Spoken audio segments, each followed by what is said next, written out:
Hello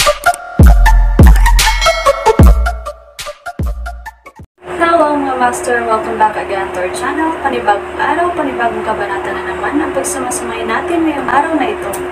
At kung bago ka sa ating channel, pag-click ang subscribe button and hit the notification bell para updated kayo sa ating mga susunod na videos. So mga master, bago natin simulan ang ating kabanata ngayong araw na ito, huwag po sana natin skip yung ads mga master no, dahil malaking bagay na po yan sa ating munting channel. So simulan na natin kabanata ngayong araw na ito. Let's go! Kabanata 5961-5980. Kabanata 5961. Sige. Hamish chuckled sa galit. Tila handa na ang sekta ng Timaeus na gumawa ng isang paglipat. Ito ay nagsasabi ng isang bagay tungkol sa 3,000 mahusay na mundo ng Genesis, ang pangunahing ng matuwid na alyansa sa hindi mabilang na mga mundo ng Microgenesis, at ang Panginoon ng Hustisya. Ang katotohanan ay sinabihan, wala kang higit pa sa isang pangkat ng mga mapagkakatiwalaan sa sarili. Sa pamamagitan ng isang grimace sa kanyang mukha, itinuro niya ang binata sa itim na balabal habang nagsasalita. Gayunpaman, lumilitaw na ang iyong sekta ng Timaeus ay pinapabagsak ang aking sekta na Yaquis, lalo na ang distrito ng Hayden.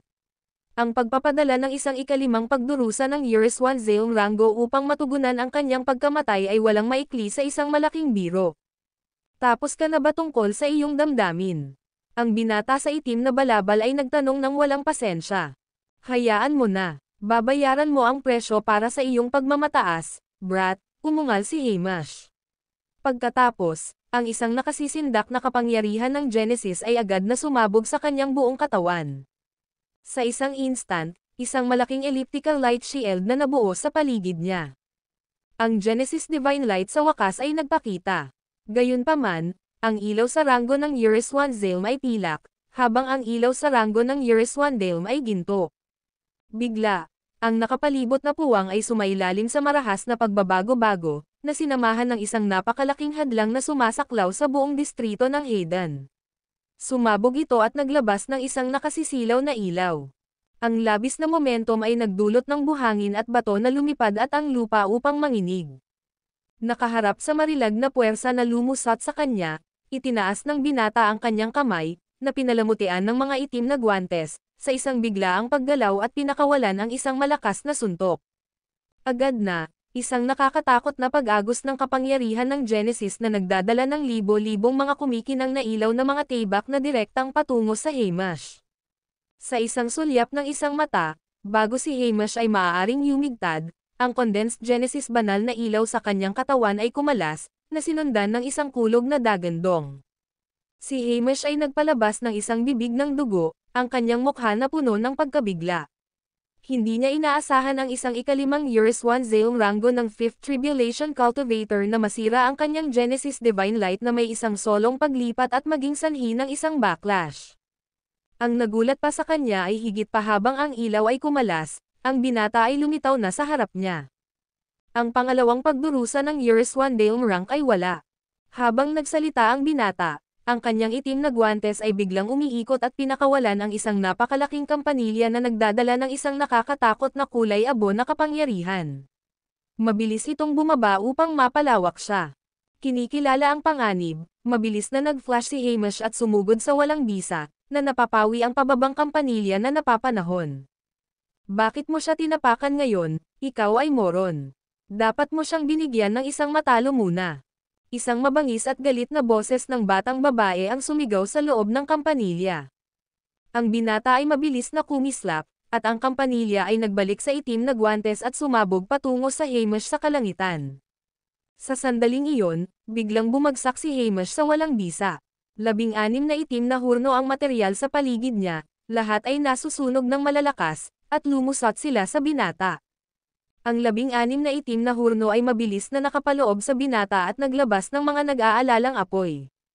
Nakulong sa dagat ng apoy, ang binata sa itim na balabal ay lumiwanag, gininto ang ilaw na naglalabas mula sa buong katawan niya. Ang ilaw ng quasar ay sumaklaw sa kanya bago lumamon ang nakapalibot na apoy. Quasar Genesis Power. Isang pahiwatig ng pagtataka ang tumawid sa mukha ni Hamish. Ang form ng labanan ng Marshals. Sa instant na iyon, Ang 16 na mabilis na pag-ikot ng mga itim na hurno ni Hamish ay sumabog sa isa't isa sa ilalim ng takip ng Quasar Genesis banal na ilaw. Pinalawak ni Hamish ang kanyang mga mata sa kawalan ng paniniwala. Sa sandaling iyon, ang isa pang nakasisindak na pagpapakita ng power form ng Marshall's Battle ay lumusot. Nagpalabas ito ng isang kulog na tunog, at si Hamish ay hindi nagawang yumigtad sa oras. Kinuha niya ang hit head-on, at ang buong pagkatao niya ay agad na ipinadala na lumilipad para sa libu-libong mga light years. Paglabas ng isa pang bibig ng dugo, nadama ni Hamish ang isang pag-asa ng kawalan ng pag-asa. Maaari ba talaga itong maging isang buhay na pagkatao ng ikalimang pagdurusa ng Euryswanzale? Paano siya magiging napakalakas? Kudlit. Ang video na ito ay edited by Urban Storytelling. Kabanata 5962. Kilalanin ang iyong katapusan. Isang nakapangangilabot na sigaw ang tumunog sa walang bisa. Sa susunod na sandali, ang isang malaking lakas ng enerhiya ng tibak na libu-libong mga light year na haba ay bumagsak sa hangin. Si Hamish, na labis na nasugatan, ay humarap sa welga ng walang pagtutol. Ipinikit niya ang kanyang mga mata sa walang magawa. Alam niya na ang kanyang kaluluwa ay hindi maiiwasang magkakalat sa ilalim ng kakilakilabot na kapangyarihang ito. Ang nagtaka sa kanya ay ang napakalaking pababang ilaw ng tibak ay biglang nabaligtad at dinala siya. Mabilis itong hinayla siya pabalik sa espiritual na bundok ng distrito ng Hayden kung saan siya ay ilang sandali lamang. Klang! Ang isang malambing na tunog ng kampanilya ay sumigaw ng hindi inaasahan. Si Hamish ay nasaroon ng epekto, at inalog ang kanyang zen. Bago siya magreaksyon, natagpuan niya ang kanyang sarili na nakapaloob sa isang malaking kampanilya na sumasalamin sa isang kulay abon na ilaw. Ang sunod-sunod na pagring ng kampanilya ay biglang nagsimula. Nakulong sa loob, biglang nakaramdam si Hamish ng isang walang uliran na takot. Habang nagpapatuloy ang pagring, naramdaman niya ang kanyang kapangyarihan ng Genesis na patuloy na hinihigop at pinatuyo, ngunit hindi niya mapigilan. Ano ito? Maaari itong talagang ubusin ang kapangyarihan ng Genesis. Maaari ba siyang maging mula sa madilim na mundo?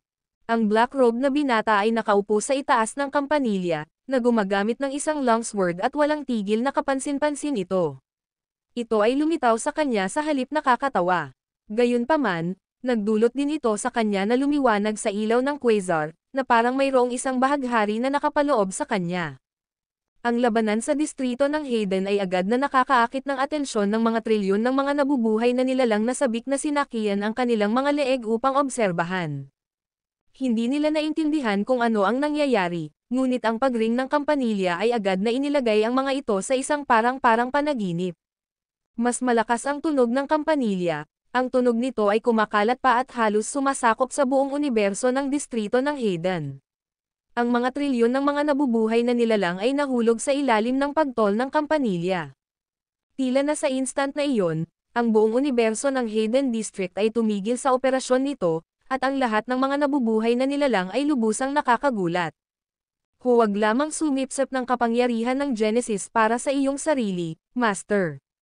Hindi ba kami sam-asang ayon na tulungan mo akong tipunin ang mga mapagkukunan ng paglilinang? Nararamdaman kong maraming mga mapagkukunan ng paglilinang dito. Kahit na ang kanilang mga marka ay basura, mas mahusay sila kaysa sa wala. Sa katunayan, ang binata sa itim na balabal ay si James Caden. Lubhang pinag-aralan niya ang Green Lore na mapa na ibinigay ni Yegor at nakakuha ng isang komprehensibong pag-unawa sa lahat ng mga puwersa at powerhouse sa 3,000 mahusay na mundo ng Genesis at ang hindi mabilang na mga micro-Genesis mundo. Mas mahalaga, ang mahiwagang aspeto ng mapa ay inilalagay sa mga real-time na pag-update nito, na nagpapahintulot sa kanya na kilalanin ang mga distrito kung saan umalis ang mga powerhouse at kung saan sila pa rin nanatili. Ito ay tiyak dahil dito na pinili ni James ang distrito ng Hayden bilang kanyang unang target.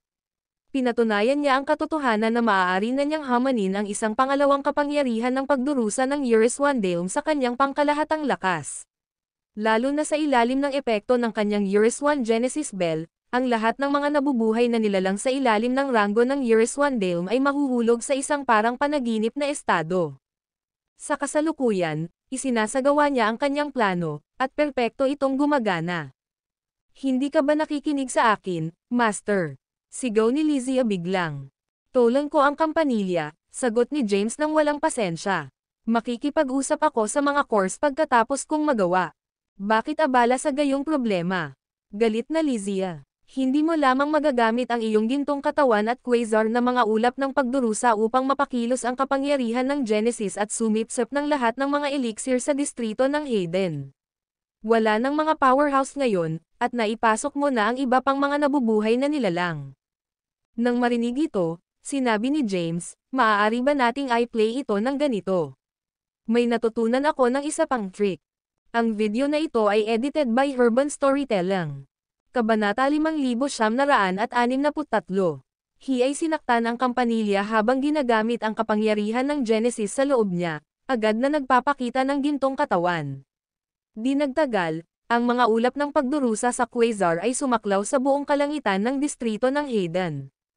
Kung saan man lumusot si James, ang lahat ng mga cores, elixir, at maging ang mga alchemy furnaces na nakatago sa distrito ng Hayden ay lumubog sa kalangitan, na tinakpan ang buong universo ng Hayden District. Kami ay mayaman. Bulalas ni Lizzie ng may kagalakan. Hindi mabilang na mga elixir ng lahat ng uri. Sinaktan namin ang isang minahan ng ginto. Master, panipi. Natuwa rin si Lizzie at cheers James. Sa pamamagitan ng isang kisap mata ng kanyang zen, ang mga elixir, cores, at alchemy furnaces sa buong Hayden District Universe ay bumaril.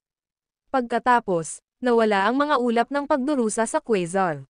Pagkatapos lamang ay hinihimok ni Lizzie, mabilis na gawin ito, Master.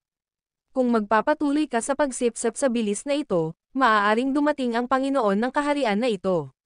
Siya ay nasa Years 1 Dale Ranks 9th Tribulation. Maaari tayong harapin ang isang matigas na labanan at nasugatan. Malapit na ako, bulong ni James. Hindi ba ako masisipsip ng kaunti? Ang iyong rate ng pagsipsip ay masyadong mabagal, sabi ni Lizzie. Ibigay ito. Ito lamang ang pangalawang pagdurusa ng Years 1 Dale Rank. Ito ay makakakuha ng kawili-wili kapag nakatagpo kami ng mga bagay na may hindi bababa sa ikalimang pagdurusa ng Years 1 Dale Rango. Tuturuan kita ng isang pamamaraan upang mabilis na makuha ang mga ito noon. Panipi. Nang marinig iyon, huminto si James nang walang pag-asa. Habang ang kampanilya ay tumigil sa pagring, ang mga trilyon ng mga nabubuhay na nilalang sa distrito ng Hayden ay nasnap mula sa kanilang pag-asa ng sabay-sabay. Nagkatinginan sila sa isa't isa, hindi alam ang nangyari. Kasabay nito, itinaas ni James ang kanyang kamay, at ang Years 1 Genesis Bell na sumasaklaw sa Hamish ay sumikat sa hangin. Nagbago ito pabalik sa mga itim na guwantes na agad na pinalamutian ang kanyang mga kamay. Si Hamish ay mukhang hindi nakakagulat at nakakalungkot, hindi na pinalalabas ang kamahalan ng isang pangalawang kapangyarihan ng Years 1 Dale Rango. Nakatingin sa kanya, nagkibit balikat si James. Panahon na upang magkalat ang iyong kaluluwa. Masyadong masama, marahil ay katumbas ito ng libo-libong mga Years 1 Dale Rank elixirs. Habang nagsalita siya, pumasok siya sa ikatlong form ng labanan sa Marcy Ice. Sa pamamagitan ng isang alon ng kanyang kamay, ang itim na guwantes ay bumaril ng isang nakakatakot na enerhiya ng tibak na bumaba ng mabilis patungo kay Hamish. Sa pamamagitan ng isang kulog na dagandong, ang katawan ni Hamish ay agad na sumabog, at ang kanyang kaluluwa ay ganap na nawala. Ang pangalawang powerhouse ng Years 1 Dale Rank ay nahulog na ganyan. Tila ilang maliit na basurahan kasama ang ikasyam na pagdurusa ng Years 1 Dale Rango. Inutusan ni Lizzie, patakbuhin. Agad na binuksan ni James ang mapa ng Dreamlore na ibinigay ni Yegor. Pinili niya ang isang walang laman na lugar ng sapalaran at nawala sa susunod na instant. Tulad ng naiwan ni James, isang dosenang o kaya ang mga powerhouse sa o sa itaas ng ikapitong pagdurusa ng Years 1 Dale Rango ay lumitaw kung nasaan siya. Isang puting may buhok na matandang lalaki sa unahan ang nag-scan sa paligid at sinaksak ang kanyang mga mata. Ang lahat ng mga cores at elixir sa Hayden District ay nasamsam, at nawalan kami ng pangalawang powerhouse ng Years 1 Dale Rango. Sa sandaling sinasalita ang mga salitang ito, maraming dosenang Years 1 Dale Rango ng mga powerhouse sa likuran niya ang lahat ay nagpakita ng mga kamangha-manghang mga ekspresyon. Sa loob ng maikling panahon, bumagsak ang isang powerhouse ng Years 1 Dale Rank, at ang buong malawak na distrito ng Hayden ay ganap na nasamsam. Tila imposible. Ang isang magandang babae na nasa ranggo ng Years 1 Dale ay humakbang pasulong. Siya ay nag-cradle ng isang makintab na bola ng enerhiya sa kanyang mga kamay at marahang pinaalalahanan, "Aking Panginoon, hindi namin mahanap ang pandarambong, ngunit mayroon pa ring ilang mga bakas na naiwan." "Ano ang mga bakas?" tanong ng puting may buhok na matandang tinutukoy bilang Panginoon. "Ilang piraso ng impormasyon," malumanay na sinabi ng magandang babae. Ang kanyang base sa paglilinang ay dapat na sa ikalimang pagdurusa ng Years One Zale, ngunit ang item sa kanyang kamay ay tila mula sa nakaraang panahon. Sa mga salitang ito, dahan-daang itinaas ng Panginoon ang kanyang ulo upang aitwir ang kanyang balbas. Ang ikalimang pagdurusa ng Years One Zale Rango. Posible ba iyon? Ang Jolt Energy Ball ay ang aming top-notch na kayamanan. Ang babae ay nagbuntong hininga. Hindi ito magiging mali. Inaasahan kong ito ay isang pagkakamali. Malakas ang hininga ng Panginoon. Kung ito ay totoo, ang buong 3,000 mahusay na mundo ng Genesis at ang hindi mabilang na mga micro-Genesis na mundo ay marahil ay pumapasok sa isang sakuna. Ang video na ito ay edited by Urban Storytelling. Kabanata 5,964. Many powerhouse at elite ay natipon sa punong tanggapan ng sekta ng Yakiz. Kasama sa kanilang lihim na pagpupulong ang halos lahat ng mga powerhouse ng sekta sa rango ng Years One Dome at sa itaas. Halos lahat ng mga lokal na Panginoon na nagbabantay sa mga teritoryo, mga pinuno ng sekta ng iba't ibang mga sangay, at mga pinuno ng mahahalagang kagawaran ay naruroon.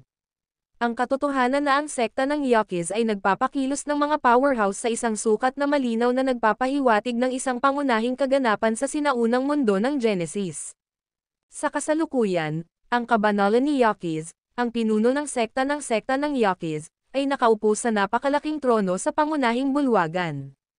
Ang kanyang katawan ay naglabas ng isang sinaunang glow, at ang kanyang aura ay siksik at marilag.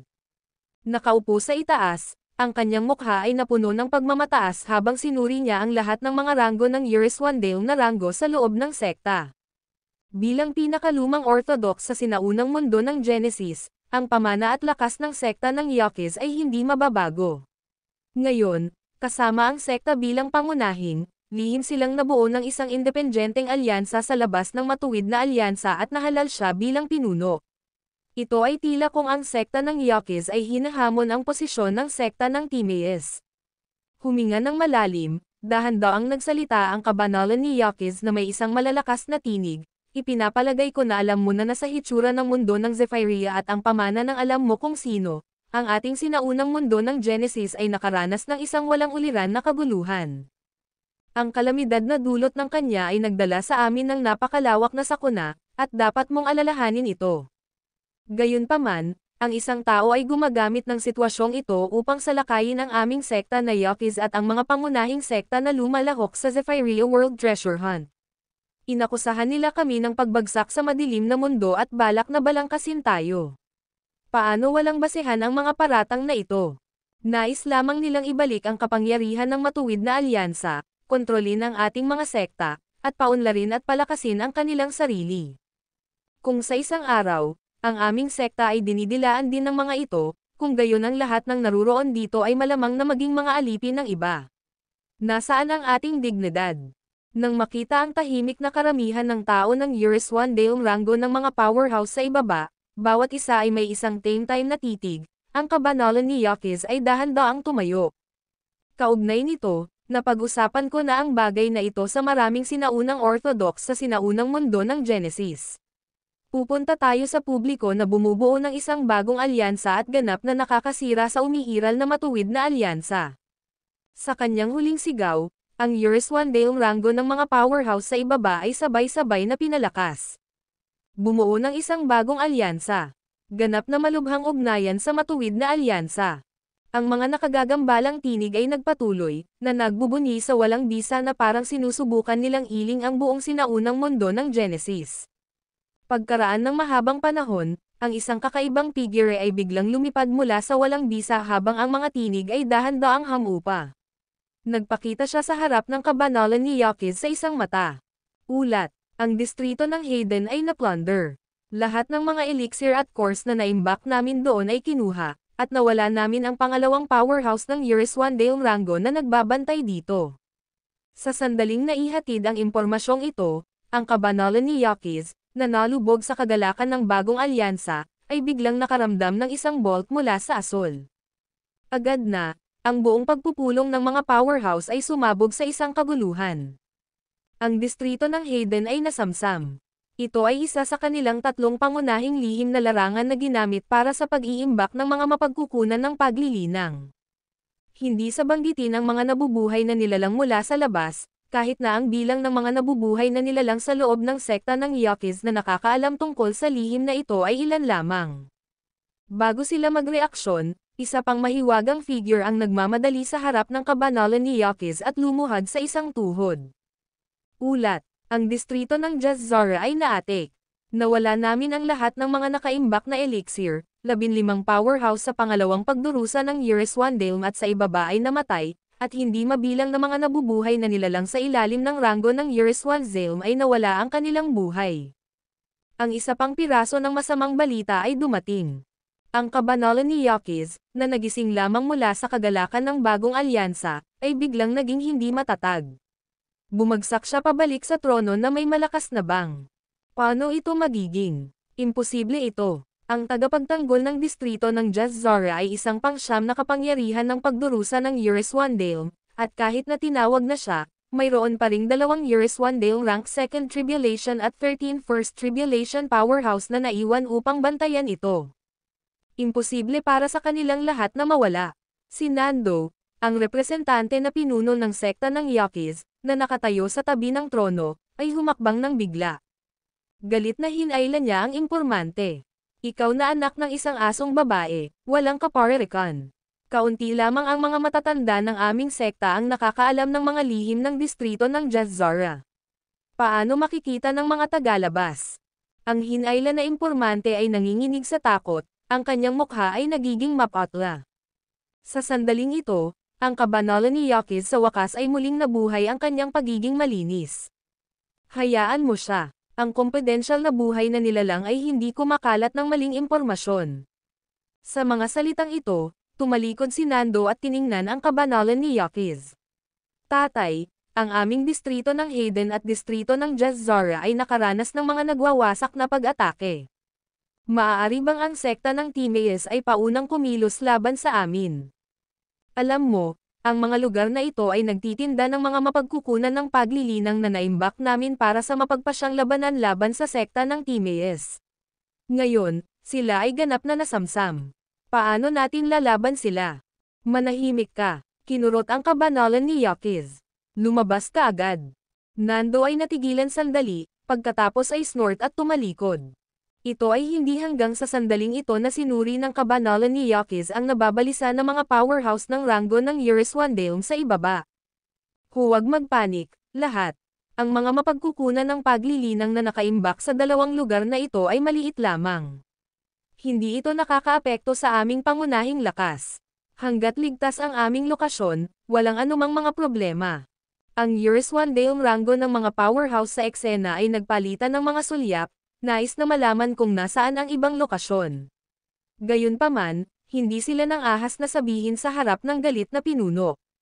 Matapos aliwin ang kanyang mga subordinate, tiningnan ng kabanalan ni Yaquis ang dalawang impormante, gaano karaming mga powerhouse ang ipinadala ng kaaway, at ilan sa kanila ang nasa ranggo ng Years One Dale. Sa kanyang mga salita, ang dalawang impormante ay lumuhad sa lupa at tumingin sa isa't isa. Magsalita ka. Nagalit ang kabanalan ni Yaquis. Ang isa sa mga impormante ay nagmamadali na kautaw at sumagot, ulat. Walang Years One Dale ranggo ng ranggo. Oo, isang ikalimang pagdurusa. Ang iba pang impormante ay mabilis din ang kanyang ulo. Ito ay isang ikalimang pagdurusa ng Years One Dale ranggo. Kumilos siyang nag-iisa upang sirain ang distrito ng Hayden. Ang ikalimang pagdurusa ng Years One Dale. Ang mga salitang ito ay hindi lamang malupit sa mga tainga ng kabanalan ng Yaquis ngunit tulad din ng kulog sa mga tainga ng mga ranggo ng Years One Dale sa ibaba. Ang video na ito ay edited by Urban Storytelling. Kabanata 5965. Isang instant, ang buong pangunahing bulwagan ng sekta ng Yaquis ay sumabog sa kaguluhan. Posible ba para sa isang buhay na pagkatao sa ikalimang pagdurusa ng Years One Dale na gawin iyon?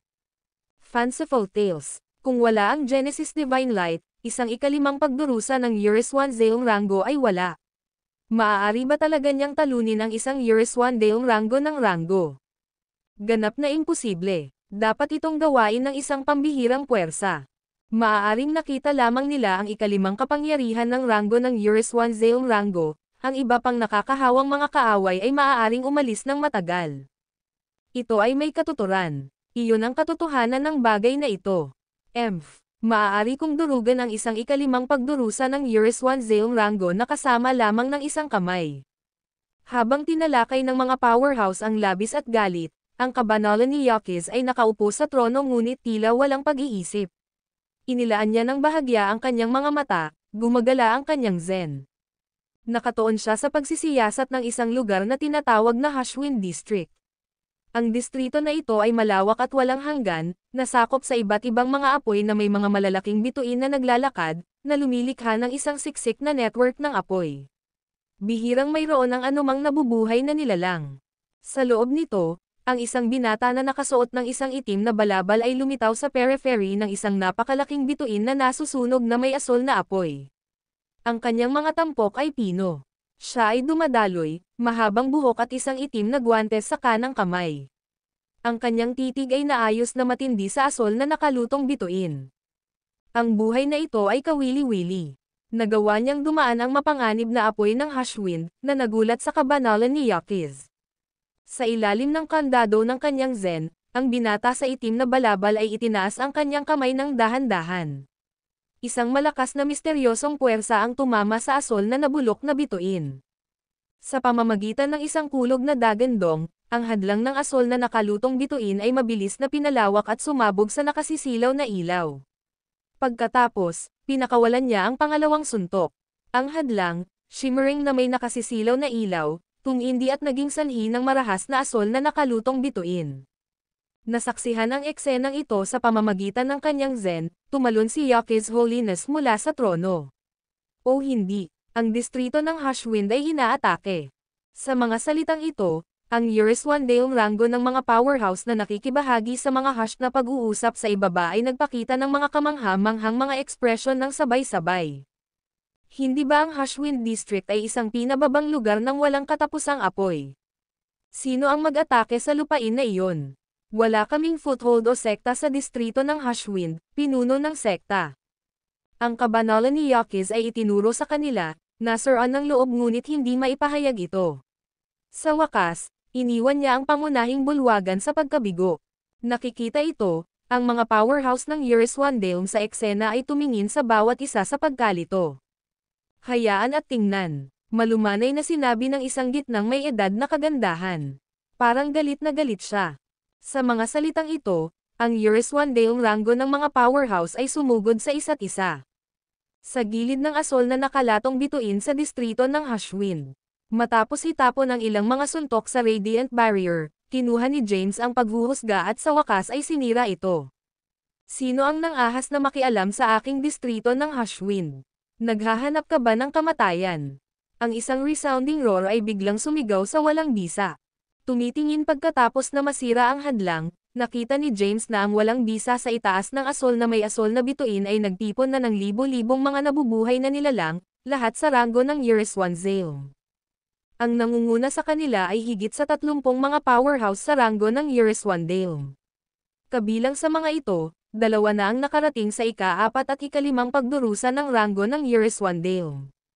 Mabilis itong tumaas, ungol ni James. Hindi mo ito mahawakan, paalala ni Lizia. Hayaan akong kontrolin ang iyong gintong katawan at turuan ka kung paano lumaban ng maayos.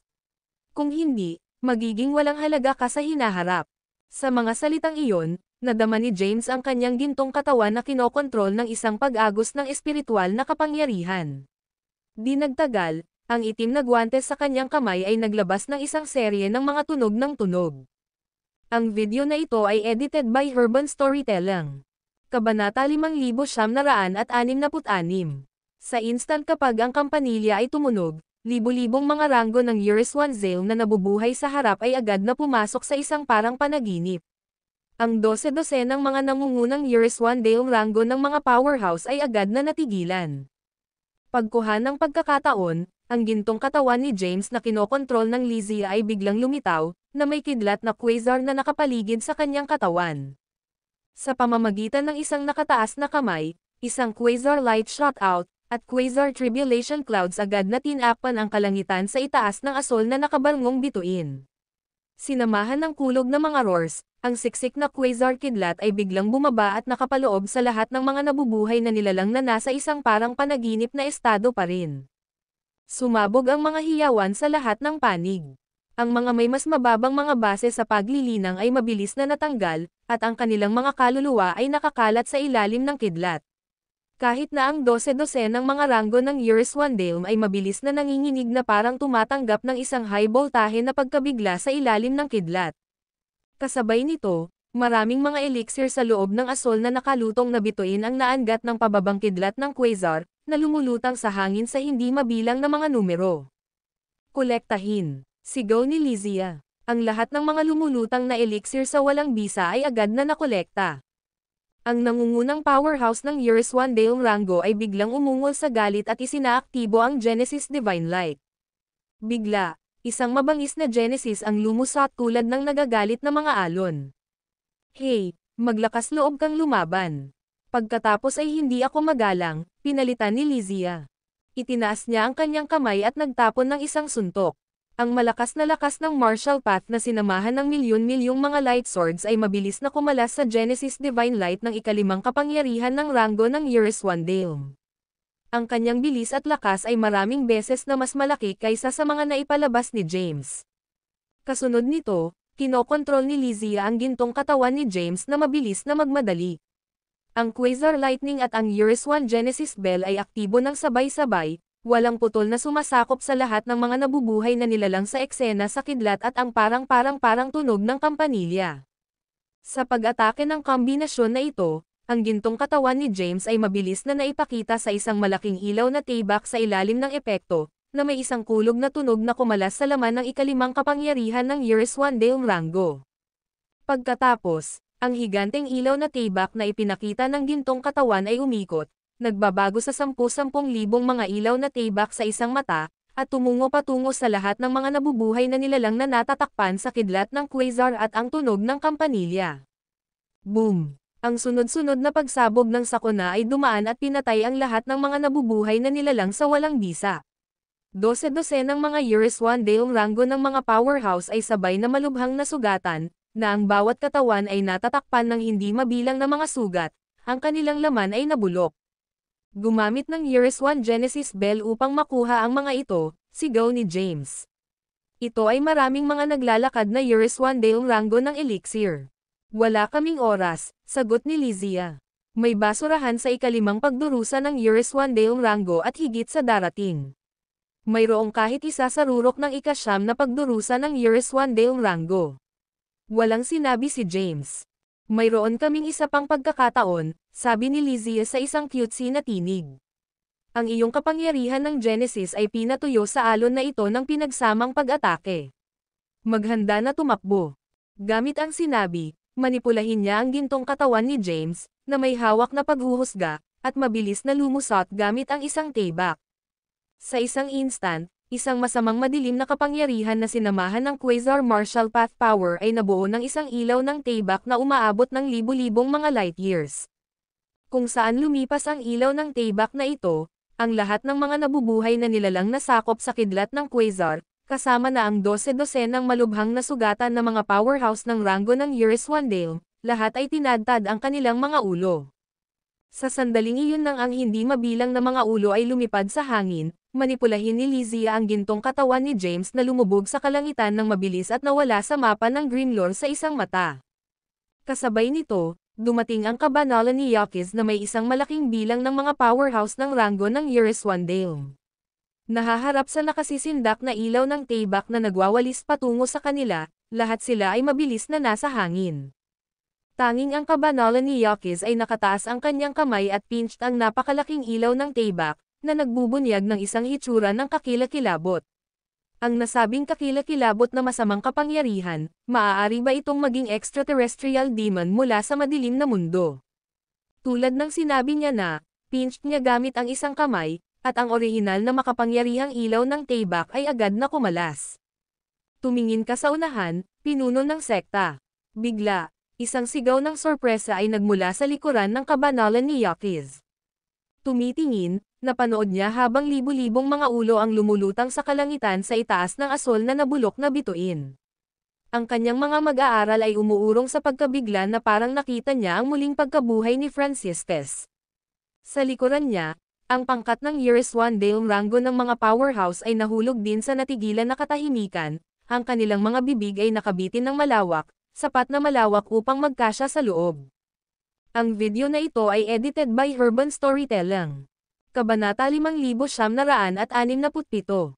Puff. Matapos ang isang matagal na katahimikan, biglang kumapit ang kabanalan ni Yakiz, at isang bibig ng dugo ang nag-spray dahil sa nagngangalit na apoy na umaatake sa kanyang puso. Ang puot at galit ay sumulong agad, tinulak siya sa bingit ng isang siklab ng galit. Nakaramdam siya ng paghihirap sa pagkalugi ng 12 ng mga powerhouse ng Years One Dale, pati na rin para sa libo-libong mga nabubuhay na nilalang na ang mga ulo ay naputol sa lugar na ito. Ang mga Years One Dale Rango na nabubuhay na nilalang ay naiiba sa iba pang mga magsasaka. Sila ay isang pangkat ng mga alchemist, isang bihirang mahanap sa buong 3,000 mahusay na mundo ng Genesis. Siya ay may masakit na tipunin ang kakilakilabot na koponan ng alchemy na ito. Bagaman hindi maihahambing sa Mount Elixir ng sekta ng Timaeus, walang alinlangan na nasecure ang pangalawang posisyon sa sinaunang mundo ng Genesis. Gayunpaman, ang 2 buong entrepok ng kanyang mga pagsisikap ay nabawasan sa abo sa isang mata, nawawala ng walang bakas. Mas mahalaga, nagdalamhati siya sa malaking halaga ng mga elixir na nakatago dito. Iyon ang kanyang pinaghirapan na matitipid sa maraming mga entrepok. Sa pagkawala na ito, kahit na ang bagong alyansa ay naitatag, ano ang maaaring magamit upang makipaglaban sa sekta ng Timaeus? Ano ang magagamit ng pinuno ng bagong alyansa na ito upang maakit ang iba pang mga pangunahing puwersa na sumali?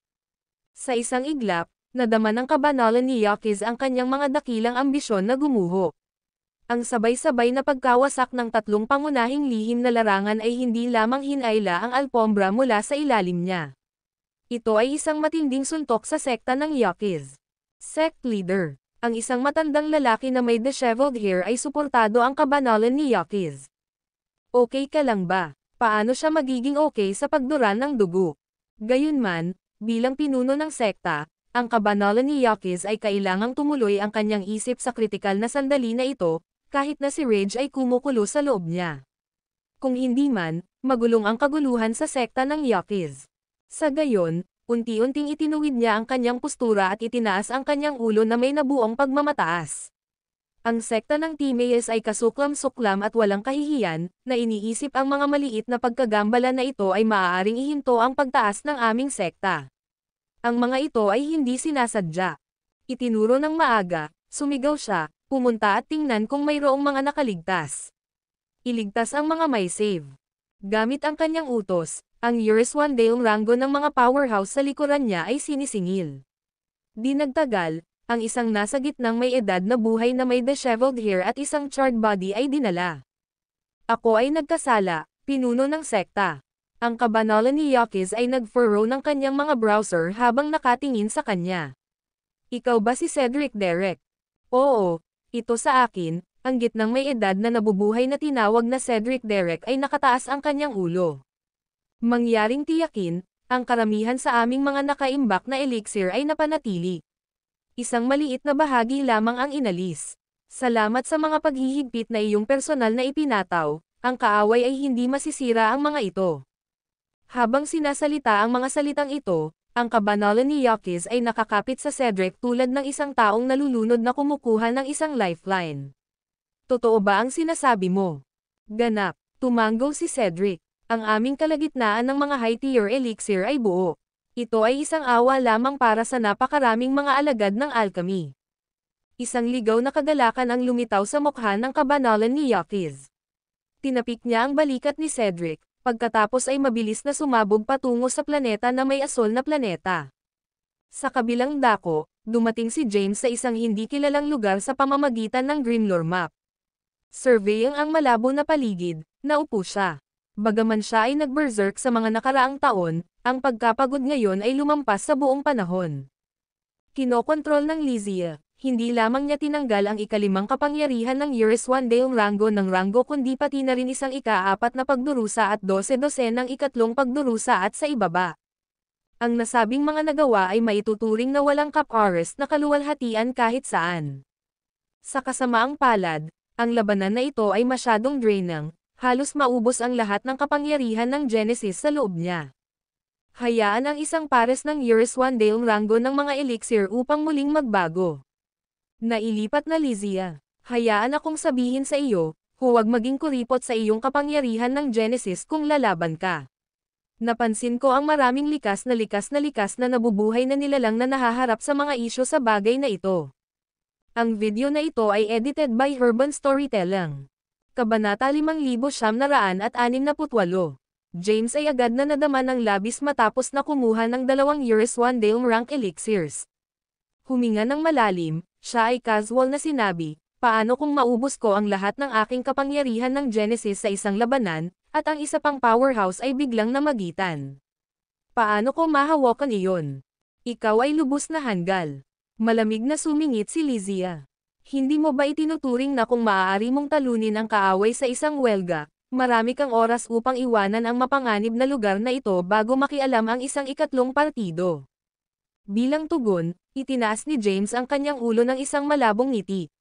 Sa iyong mga salita, ito ay tungkol sa pagiging mabilis, tumpak, at walang awa, lalo na binibigyang diin ang bilis. Naramdaman ko ito kapag kinokontrol mo ang aking gintong katawan ngayon. Ang bilis ng pag-atake ay maraming beses na mas mataas kaysa sa akin. Siyempre, ipinagmamalaki ni Lizia. Ang bilis ay pinakamahalaga sa martial arts. Ang parehong naaangkop sa mga labanan ng mga magsasaka. Kung ang mga base ng paglilinang ay magkatulad, ito ay isang kompetisyon kung sino ang mas mabilis. Kung nakikipag-ugnayan ka sa mabilis na sunog, nagiging mahalaga na maging mas mabilis kaysa sa iyong kalaban. Halimbawa, gumanti ako ng 10 mga suntok kung itinapon niya ang isang suntok. Kahit na 7 mina sa minahan, tinitiis pa rin niya ang 3. Maaari itong mabayaran ang pagkakaiba sa mga base at realms ng paglilinang. Matapos makinig sa diskurso ni Lizia, nag-isipan sandali si James at pagkatapos ay tinanong, kaya, anong kaharian ng mga kalaban ang maaari mong hawakan ng higit kung kinokontrol mo ang aking gintong katawan? Wala akong ideya. Umiling-iling si Lizia. Gayunpaman, mayroon kang iba't ibang mga kayamanan at kasanayan, at tila madaling gamitin ang mga ito. Sinaksak ni James ang kanyang mga mata. Ibig kong sabihin, maglakas loob ka bang sumali sa akin sa pagsalakay sa punong tanggapan ng Yaquis? Sa tanong na ito, biglang tumahimik si Lizia. Tila hindi siya naglakas loob. Hindi inaasahan ni James ang anumang takot sa kanya. Sips orb ang 2 Years One Day rango ng mga course na nagmamadali. Makalipas ang ilang sandali, biglang nagsalita si Lizia. Kung ang mga powerhouse ng sekta ng Yaquis ay muling nakakuha ng kanilang mga pandama at magmadali pabalik sa punong tanggapan, hindi kami magiging isang pagkakataon. Habang sinasalita ang mga salitang ito, nanlaki ang mga mata ni James. Siya at si Lizia ay konektado sa pag-iisip, at naintindihan niya ang iniisip niya. Sinamsam niya ang 3 lihim na larangan ng sekta ng Yaquis at nakakuha ng hindi mabilang na mga elixir. Ito ay katumbas ng paghila ng alpombra mula sa ilalim ng sekta. Lalo na sa distrito ng Hushwind, na isang mahalagang reserbang mapagkukunan ng paglilinang para sa sekta, ang anumang mga isyo doon ay hindi mapapansin ng mga matatandang autoridad ng sekta. Bukod dito, ginamit ni James ang kanyang Zen upang suriin ang mapa ng Grimlore at natuklasan na ang punong tanggapan ng Yaquis sect ay halos walang laman, na may ilang mga powerhouse lamang sa ilalim ng ikalimang pagdurusa ng Years One Day na nagbabantay dito. Para sa kanya, nais niyang maglaro ng malaki kung siya ay maglaro. Hindi lamang niya nais na burahin ang mga mapagkukunan ng paglilinang ng sekta ng Yaquis kundi pati na rin upang basagin ang kanilang punong tanggapan. Nais niyang makaramdam sila ng sakit bilang payback para sa pag-uusig na kinakaharap niya nang una siyang dumating sa 3,000 mahusay na mundo ng Genesis at ang hindi mabilang na mga mundo ng Micro Genesis. Mas mahalaga, Nais ni James na kunin ang pagkakataong ito upang pukawin ang hindi pagkakaunawaan at mga salungatan sa pagitan ng sekta ng Timaeus at ng sekta ng Yaquis, na nagbibigay ng sapat na silid ng paghinga ng Dark World. Kaya, ipinagpalit niya ang banner ng sekta ng Timaeus anuman ang kanyang sinamahan. Bukod dito, ibinaba pa niya ang token ng sekta ng Timaeus na sinasadya o hindi sinasadya. Ang pagsipsip ng Eurus Wandale Rango ng Genesis Core sa ganitong paraan ay masyadong mabagal, hinimok ni Lysia. Hayaan mo akong kontrolin ka. Sa susunod na sandali, nadama ni James ang kanyang katawan na manipulahin ng isang pag-agos ng espiritual na kapangyarihan.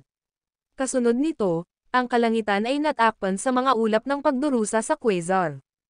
Bigla, ang lahat ng mga monsters at nabubuhay na nilalang sa loob ng isang radius ng libu-libong mga light years ay iginuhit patungo sa mga ulap. Nasaksihan ang eksenang ito, lubos na nagulat si James dahil wala siyang ideya kung ano ang sinusubukan na gawin ni Lysia. Sa susunod na segundo, nadama niya ang isang marilag na kapangyarihan ng Genesis na mabilis na pumapasok sa kanyang katawan mula sa lahat ng panig habang hindi mabilang nakidlat ang Quasar. Tumitingin sa paligid, ang mga nabubuhay na nilalang at monsters na sakop ng kidlat ay naglabas ng mga wails at iyak, na para bang ang kanilang mga kaluluwa ay nakuha. Baliw ka ba? Bulalas ni James. Gusto mo pa bang basagin ang punong tanggapan ng sekta ng Yaquis? Malamig na sumingit si Lysia. Kung nais mo, makinig sa akin. Kaligtasan ng pinakadulo, ang malakas ay idinagalang. Wala nang sasabihin. Huwag mo akong pag-usapan tungkol sa mga patakaran o kakulangan nito. Hindi tayo matuwid na individual. Wala nang masabi si James. Ang video na ito ay edited by Urban Storytelling. Kabanata 5969. Outside ang pangunahing bulwagan ng Mount No. 3 sa Mount Marty Alice sa sekta ng Timaeus, si Thea ay bihis sa isang Snow White na balabal sa walang bisa. Dahan-daang bumaba siya sa isang purong puting sagradong lotus. Sa sandaling iyon, isang matatag na figure ang sumabog upang harangan ang kanyang paraan. Magagandang ginang, dumating ka ba sa Mount Marty Alice upang makahanap ng kasintahan? Ang pagharap sa isang baboy ay biglang lumitaw sa harap niya, pansamantala ay natigilan. Nakaramdam siya ng walang magawa, lalo na nang tiningnan niya ang kanyang kamanghamanghang ekspresyon. Ikaw ba si Quattro Zeus? Sa pamamagitan ng isang bulalas, pinalawak ni Quattro ang kanyang mga mata. Alam mo ang aking pangalan. Tila mayroon akong isang mataas na katayuan sa mga puso ng mga magagandang alagad sa sekta ng Timaeus. Sa panunood ng ekspresyon ng self-admiring ng Quattro, nagbuntong hininga ulit si Thea. Narito ako upang makahanap ng 49, nasa paligid ba siya? Sa sandaling ang mga salitang ito ay sinasalita, ang una na nakangiti na Quattro ay naging alerto. Nasa loob ba siya o hindi? Nag-aalala si Thea. Hindi. Tumanggo si Quattro sa una, pagkatapos ay nagmadali na umiling-iling sa pagtanggi. Ang kanyang nakakagulat na hitsura ay nakakaaliw kay Thea. Medyo kawili-wili ka. Nasa loob ba siya o hindi? Hindi. Sa oras na ito, mabilis na umiling si Quattro. Nagpunta siya upang talakayin ang mga bagay sa Peakmaster. Talaga. Tumagilid ang ulo ni Thea at tumingin kay Quattro. Galing lang ako doon. Bakit hindi ko siya nakita? Panipi. Nag-atubiling sandali si Quattro, pagkatapos ay tumitig sa main hall of Mount No. Pupunta ako at susuriin. Si Thea ay sumiksik sa nakaraang Quattro at sumugod patungo sa pangunahing bulwagan ng Mount No. 3. Sa isang flash, hinarang muli ni Quattro si Thea. Hoy gorgeous, kung nais mong pumunta sa isang petsa, magagawa mo ito sa akin. Hindi na kailangang maghanap para sa aming Dragon General. Nangangako akong pag-uusapan ang tungkol sa pag-ibig at pagmamahal sa isang matamis at mapagmahal na paraan. Panipi. Binigyan siya ni Thea ng isang hindi kanais-nais na hitsura. Maging matapat, iniwan ba niya ang sekta ng Timaeus? Sa sandaling sinabi niya ito, si Quattro ay panloob na nagulat. Sa ibabaw, mabilis siyang umiling-iling. Paano iyon? Maaari bang iwanan ang sinumang sekta ng Timaeus? Kami ay maliit na buhay na nilalang ay hindi maaaring masira ang rurok ng ika-9 na hadlang sa pagdurusa ng Eurus Wandale. Hindi tayo may iwan ng walang isang token at pagrehistro. Nakikipag-usap ka na walang katuturan. Si Thea ay nag-furrow ng kanyang mga kilay, pagkatapos ay itinaas ang kanyang kamay upang lumikha ng isang tunog na hindi tinatagusan ng tunog na sum-akop sa buong Mount No. 3. Pagkatapos lamang ay tumitig siya ng tame time sa 4. Isang bagay na malaki ang nangyari sa sinaunang mundo ng Genesis. 3 lihim na realms ng sekta ng Yaquis ay ninakawan, 12 ng mga powerhouse ng Yuriswandale ang napatay, at maraming mga powerhouse ng Yuriswandale ang pinatay.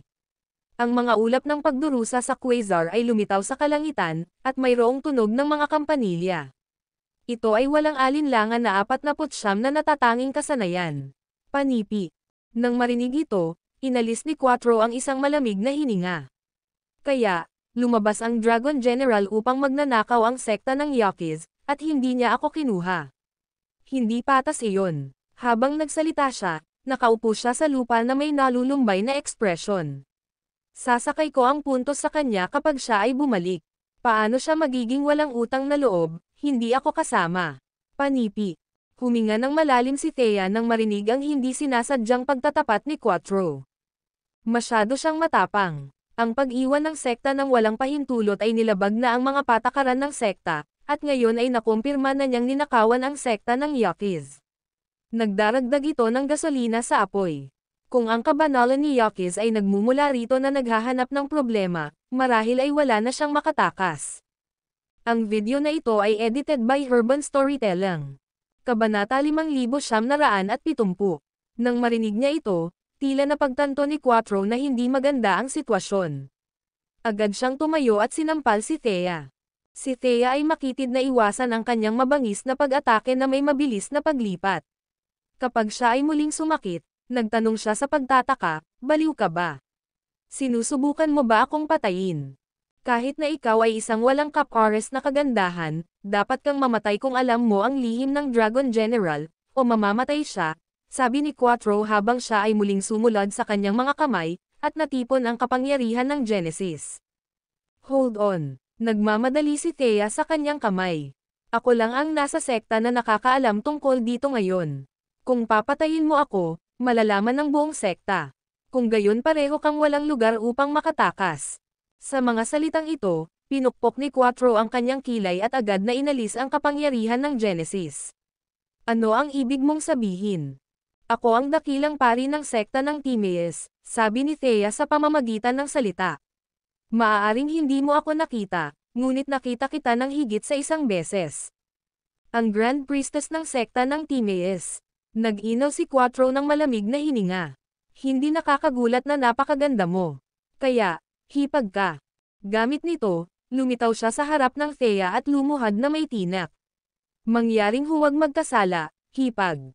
Binago mo ang iyong hitsura pagkatapos ng iyong muling pagkakatawang tao, at hindi kita nakilala. Kumilos ako ng walang tigil nang hindi mo alam ito. Nang marinig ang salitang, hipag, si Thea ay natigilan sandali. Pagkatapos, ang kanyang mga pisngi ay naging mapula tao habang sinabi niya, ano ang pinag-uusapan mo? Sino ang iyong hipag? Huwag makipag-usap ng walang kaparirikan. Ako ang Grand Priestess ng sekta ng Timaeus. Bulong ni Quattro, iyon lang ang asawa ng Dragon General. Kaya, ang lahat ng iyong mga alaala ay nawala pagkatapos ng muling pagkakatawang tao. Hindi mo na kami nakikilala. Si Thea ay mukhang nagulat nang marinig ito. Ano ang sinabi mo? Reincarnation. Hindi ka pa nakikilala. Oo, madaling tumanggo si Quattro. Sige, maaari nating pag-usapan ito sa ibang pagkakataon. Sa ngayon, nais kong tanungin ka, nasa panganib ba ang Dragon General? Si Thea ay nagbuntong hininga ng basta-basta. Ang bagay na ito ay matutuklasan sa lalong madaling panahon. Napasnik ako dito. Mayroon ka bang paraan upang makipag-ugnay sa kanya? Hanggat maaari ko siyang makipag-ugnay sa kanya at gawin siyang magmadali kaagad, maaari kong patunayan na hindi niya kailanman iniwan ang Mount Martialis kahit na ang sekta ay nag-iimbestiga. Kung gayon, kahit na ang mga tao mula sa sekta ng Yaquis ay naghahanap ng problema, wala silang magagawa. Sa puntong ito, tinitigan ni Thea si Quattro. Gayunpaman, ang problema ay magiging mas malaki kung ang sekta ay nalaman ang tungkol sa kanyang kawalan. Huminga ng malalim si Quattro at sinimulan ang pag-activate ng isang mensahe sa pamamagitan ng inskripsyon ng komunikasyon upang ipaalam kay James. Gayunpaman, ang inskripsyon ay ganap na naharang sa sandaling maabot nito ang hadlang ng sekta ng Timaeus. Tumingin si Quattro kay Thea na walang magawa. Wala akong paraan, hipag. Ang mensahe ay hindi maaaring dumaan sa hadlang. Si Thea ay mahigpit ang kanyang labi at biglang binuksan ang kanyang kamay. Ang isang stream ng hindi mapigilan na mga bola ng enerhiya ay lumitaw sa kanyang palad. Ilagay ang inskripsyon ng komunikasyon dito, at maipapadala ito. Natigilan si Quattro sa ilang sandali, pagkatapos ay sinimulan ang paghahagis ng inskripsyon ng komunikasyon sa bola ng enerhiya na nagmamadali. Kasunod nito, tumingin si Thea patungo sa pangunahing bulwagan ng Mount No. Pagkasabi nito, hindi siya naghintay na tumugon si Quattro at direktang pumasok sa pangunahing bulwagan. Nag-aalaga pa rin siya tungkol sa Dragon General. Huminga ng malalim si Quattro. Sa mundong ito, itinuturo ng pag-ibig ang mga tao na mabuhay at mamatay ng magkasama. Ang pag-ibig ay nananatiling pareho kahit na matapos ang muling pagkakatawang tao. Ang video na ito ay edited by Urban Storytelling. Kabanata 5971. Pagkatapos na sumisipsip sa lahat ng kapangyarihan ng Genesis, si James ay nag-teleport at naging materialized sa lugar kung saan matatagpuan ang punong tanggapan ng Yawkiz. Nakatitig siya sa gulat sa malawak na rehiyon ng Genesis na nabuo ng hindi mabilang na mga unibersidad. Ang sekta ng Yawkiz ay ang pinakaluma at pinakamahusay na itinatag na paksayon sa sinaunang mundo ng Genesis.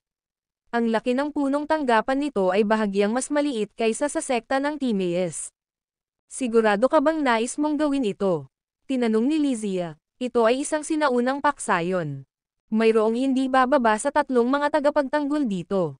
Hindi ko ito makita ngayon, ngunit naramdaman ko ang kaunting pagbabago bago ng kanilang mga kapangyarihan.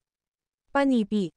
Ang pinakamalakas na tagapagtanggol dito ay ang kanilang Grand Patriarch, di ba? Tanong ni James. Sa palagay ko, mahabang hininga si Lizia. Naabot nila ang rurok ng ika-9 na pagdurusa ng Yuriswandail Rango. Hindi ka tumayo laban sa kanila. Tumahimik si James. Pinahihintulutan niya ang mga sobrang paksayon ng sinaunang mundo ng Genesis. Hindi mahalaga kung gaano sila kalakas, ang isang magsasaka ay hindi maaaring ibagsak ang alinman sa mga sobrang puwersang ito lamang. Maging ang Franciscus mula sa madilim na mundo ay hindi makamit iyon. Noon lang, nakatanggap si James ng mensahe mula kay Quattro sa kanyang Zen. Dragon General, bumalik ka agad. Narito ang asawa mo sa Mount No. 3. Nalaman nila kung ano ang ginagawa mo doon. Ang punong tanggapan ay nagpapadala ng kanilang mga kalalakihan dito upang mag-imbestiga. Pinangunahan ni James ang kanyang mga browser habang binabasa niya ang mensahe. Paalalahanan siya ni Lizia. Kahit na bumalik ka ngayon, nahihirapan ka pa rin dahil nalaman ng mga taong iyon ang iyong nagawa. Pagkatapos lamang, isang sinag ng ilaw ang bumaril mula sa mga bakuran ng punong tanggapan ng sekta ng Yawkiz hanggang sa kanilang pagbuo sa kalangitan. Ang isang binata sa isang pilak na puting balabal ay naging materialized sa tabi ng hadlang ng kanilang pormasayon makalipas ang ilang segundo.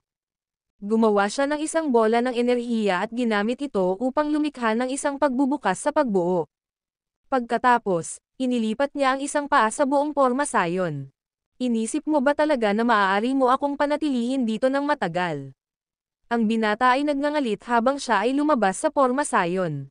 Hindi siya tumitingin sa unahan nang bumagsak siya kay James. Ouch! Ang isang malalim na pagsimangot ay iginuhit ang kanyang mga browser. Lumipat. Paano lamang maglakas loob ng isang ika-5 pagdurusa ng Yuriswandail Rango na tulad mo na nakatayo sa aking paraan? Maaari kitang paksain sa isang hit lamang. Kinurot ni James ang kanyang mga labi at tinitigan ang lalaki. Hindi niya naisip na makikita niya ang taong ito. Si James ay malapit nang bumalik sa sekta ng Timaeus dahil tinanggal niya ang pag-atake sa punong tanggapan ng sekta ng Yawkiz. Sa sorpresa ni James, nakulong siya sa taong sinubukan na manghuli sa kanya dati para sa pamana ni Franciscus. Ito ang batang master ng sekta ng Yawkiz na si Nando. Napansin din ni James na tila hindi siya nakikilala ni Nando. Ilipat, barked Nando, Sabihin mo sa aking ama na tiyak na mahuli ko na si bastard na ninakawan mula sa dalawa sa mga lihim na realidad ng aming sekta. Ito ang aking tungkulin bilang batang sekta ng Yakiz na gawin iyon. Pinakawalan ni James ang isang malambot na chuckle. Hindi mo na kailangang tumingin sa ibang lugar. Nakatayo ako sa harap mo. Sandali na natigilan si Nando. Habang tinitingnan niya si James na mas mahaba, kumikislap si Nando at mabilis na lumipat pabalik upang maglagay ng distansya sa pagitan niya at ni James. Ikaw ang taong tumanggap ng pamana ni Francistes. Ikaw si James. Bago matapos ni Nando ang kanyang pangungusap, gumawa si James ng isang kidlat ng quasar at itinapon ito sa Nando. Si Nando ay nanginginig ng hindi mapigilan sa buong sandali na sinaktan siya ng kidlat. Maraming mga makapangyarihang magsasaka sa lugar na ito. Dapat tayong lumabas dito sa lalong madaling panahon. Paalala ni Lizzie kay James. Aalis na tayo ngayon. Ngumisi si James. Gayunpaman, dinadala namin ang taong ito dahil magiging kapaki-pakinabang siya sa amin. Nagpadala si James ng isang putok ng kapangyarihan ng Genesis sa Nando. Pagkatapos, kinuha niya si Nando at nag-teleport palayo sa lugar na iyon. Ang video na ito ay edited by Herban Storytelling. Kabanata 5972. Isang maikli habang kalaunan, higit sa 10 years one day ranggo na na-teleport mula sa Porma Sayon na nakapaligid sa punong tanggapan ng sekta ng Yakiz. Huminto sila sa lugar kung saan nakatayo sina James at Nando. Nasaan si G? Nando. Walang paraan na ang isang years 1 Zale ranks 9th Tribulation Cultivator ay maaaring lumayo ng napakabilis. Hindi niya ito nakuha sa pamamagitan ng Porma Sayon ng madali. Walang madaling sandali kasama si G. Nando. Si G. Nando ay may posibilidad na makisali sa mga nakakabagabag na sitwasyon. Ito ay masamang balita para sa amin kung nangyari na nahulog siya sa mga kamay ng mga mula sa sekta ng Timaeus. Ang mga miyembro ng sekta ng Yakiz ay lalong nag-aalala. Nang maglaon, ang lahat ng mga ito ay naghiwalay at nagpunta sa paghahanap kay Nando sa iba't ibang direksyon sa ilalim ng utos ng isang nakatatandang miyembro. May isang flash ng mga makukulay na ilaw habang nag-teleport si James at nakarating sa isang desyerto na lugar. Pinakawalan ni James ang mga kapangyarihan ng gintong katawan. Tumakbo ang kuryente ng quasar at pababa sa kanyang katawan. Dahil hawak niya si Nando gamit ang isang kamay, si Nando ay hindi maiiwasang nakuryente ng quasar. G. Nando mula sa sekta ng Yakiz. Tumawa si James. Naaalala mo ba ako ngayon? Ang kuryente ng quasar ay dumaloy sa bawat bahagi ng balat, kalamnan ni Nando, at maging ang kanyang kaluluwa. Nagdulot ito sa kanya ng sobrang sakit. Bilang karagdagan, maaaring maramdaman ni Nando na ang kanyang kapangyarihan ng Genesis ay hinihigop palayo sa kanyang katawan. Siya ay kumbinsido at sumigaw sa tuktok ng kanyang baga. Marahil ay narinig mo ang sinasabi, kung ano ang lumibot sa paligid. Si James ay nagpabuntong hininga. Kayong mga tao ay kumikilos ng lahat ng mataas at makapangyarihan, at tinawag mo pa si Franciscus na isang masamang, tulad ng demonyo. Gayunpaman, lahat kayo ay nakipagkumpetensya para sa kanyang pamana gayunman. Dahil lamang sa hindi ka nakuha upang makuha ang pamana, ginamit mo ang iyong mga puwersa at pinadalhan ako ng mga lalaki. Inayos ni James ang tingin niya kay Nando. Sa kabutihang palad, ang aking mga kaibigan at ako ay nagkaroon ng aming mga gwardya. Kung hindi, lahat tayo ay maaaring namatay bago tayo magkaroon ng pagkakataon na galugarin ang iba pang mga mundo ng Genesis. Hayaan mo akong umalis. Sigaw ni Nando sa kanya.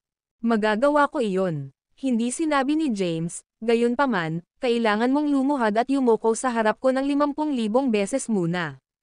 Kailangan mong humingi ng tawad sa akin sa tuwing gagawin mo rin iyon, kung hindi man, pupurahin ko lang kayo kaagad. Sa kabilang banda, si Nando ay nanginginig pa rin ng hindi mapigilan dahil sa kidlat ng quasar. Mahirap sabihin kung tumango ba siya o umiling-iling. Kukunin ko ito bilang isang hindi dahil hindi ka pa tumugon. Itinaas ni James ang isang braso. Ako, gagawin ko ito. Sigaw ni Nando ng malakas. Kinutya ni James at sinalsal siya sa lupa. Ang epekto ni Nando na bumabagsak sa lupa ay napakalakas na ang mga bitek na nabuo kung saan siya nahulog. Nando curled up sa lupa. Lumilitaw na hindi pa siya nakakabawi mula sa pagkabigla habang siya ay nanginginig pa rin sa lahat. Ang isang Yuriswan Zale Ranks 9 Tribulation Cultivator na tulad niya ay ganap na walang pagtatanggol laban kay James, na nakamit lamang ang ikalimang pagdurusa ng Yuriswan Zale.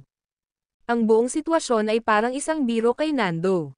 Baw ngayon, bellowed si James. Sa sandaling narinig niya na ang tinig na may chilling ng buto, si Nando ay tumalon sa kanyang mga paa at sinubukan na tumakas. Pagkatapos lamang, ang isang pil ng mga kampanilya ay umalangaw-ngaw. Nando froze sa kanyang mga track. Kasabay nito, isang kakaibang bola ng enerhiya na materyal sa itaas ng ulo ni Nando. Nag-teleport si James at muling lumitaw bago si Nando. Sa pamamagitan ng isang makasasamang pagngiti, hinawakan niya si Nando sa lalamunan at itinaas siya. Ang enerhiya ng bola sa tuktok ng ulo ni Nando ay sum-iris sa kalahati at pinakawalan ang kuryente ng quasar sa loob ng sandaling iyon. Sigaw ni Nando ng labis na tinamaan siya muli ng kuryente. Tumatakbo ulit. Si James ay nag-ungol sa isang mababang tinig, "Hindi ka pa nakakakuha ng malinaw na pagkaunawa sa iyong sitwasyon, mayroon ka ba?" Ang video na ito ay edited by Urban Storytelling. Kabanata 5973. Mali ako, sigaw ni Nando sa paghihirap, huminto ito, at yumoko ako kaagad. Hindi na ako tatakbo. Sumingit si James. Pagkatapos, itinaas niya ang kanyang libreng braso. Isang linya ng mga inscription na nagbigay ng napakaraming masamang aura na baluktot sa paligid ng braso na iyon. Ang mga inskripsyon na ito ay ginawa mula sa sumpa na si Magic James na natanggap mula sa Francistes. Si James ay hindi pa ganap na master ang sining. Gayunpaman, ang kaalaman na mayroon siya ng sumpa magic sa sandaling ito ay sapat na para sa kanya na magamit laban kay Nando. Itinapon ni James ang mga inskripsyon na iyon sa katawan ni Nando at pinasok ito sa kanyang kaluluwa. Pagkatapos, pinakawalan niya si Nando halos agad. Bumagsak si Nando sa lupa. Hinawakan niya ang kanyang ulo sa pagitan ng kanyang mga kamay at gumulong sa lupa, umungol sa sakit. Hindi lubos na naintindihan ni James ang magic na sumpa ng Francistes. Gayunpaman, alam niya kung paano manipulahin ang kaluluwa ng isang tao sa pamamagitan ng paggamit ng magic ng sumpa. Kapag ang sumpa ay matagumpay na nakatanim sa isang tao, malalaman ni James ang halos lahat tungkol sa kanilang kaluluwa, kasama na ang mga saloobin at alaala ng taong iyon. Habang naisaaktibo ni James ang magic ng sumpa, maramdaman niya ang lahat ng naramdaman ni Nando sa ngayon, tulad ng takot at puot. Pagkatapos, mabilis na napansin ni James ang ilang mahahalagang piraso ng impormasyon na nakaimbak sa isip ni Nando. Una, ang sekta ng Yokis at maraming iba pang mga sinaunang paksayon mula sa sinaunang mundo ng Genesis ay nabuo ng isang bagong alyansa upang labanan laban sa sekta ng Timaeus. Ang kabanalan ni Yokis ay ang taong nagtulak para sa paniwala na ito. Pangalawa, pinlano ng bagong alyansa na patayin ang lahat ng mga miyembro ng sekta ng Timaeus at dinukot ang kanilang pari sa panahon ng paglilitis sa Forlat, na ginanap sa bawat dalawang entrepok. Pangatlo, ang bagong alyansa ay naghahanda para sa digmaan. Naghahanda na silang ipagtanggol ang kanilang sarili laban sa anumang mga gawa ng paghihiganti mula sa sekta ng Timaeus. Natuwa si James sa pagtuklas ng mga piraso ng impormasyon na ito. Ang mga miyembro ng matuwid na alyansa ay tumalikod na sa isa't isa nang si James ay gumawa lamang ng ilang mga bagay upang lumikha ng mga rift sa pagitan nila. Ang sitwasyon ay gumana ng maayos para kay James. Kapag natapos na ang pagsubok sa Forlat, si James ay maaaring bumalik sa Dark Genesis World at lumikha ng isang lihim na daanan na humahantong sa iba pang mga mundo ng Genesis. Ang mga tao mula sa Dark Genesis World ay maaaring gumamit ng daanan at paglalakbay sa Great Genesis Worlds o Micro Genesis Worlds. Masisiyahan sila sa masaganang mga mapagkukunan ng pagsasanay dito at mabilis na mag-level up. Samantala, ang mga sobrang puwersa at paksayon ay lubos na maubos ang kanilang lakas tao at mapagkukunan sa kanilang mga laban. Iyon ang magiging pinakamainam na kinalabasan para sa mga mula sa Dark Genesis World. Spare me. Mangyaring extra ang aking buhay. Si Nando na nasa matinding sakit ay sumigaw ng labis, handa akong magsumite sa iyo at maging alipin mo. Gagawin ko ang anumang hinihiling mo sa akin.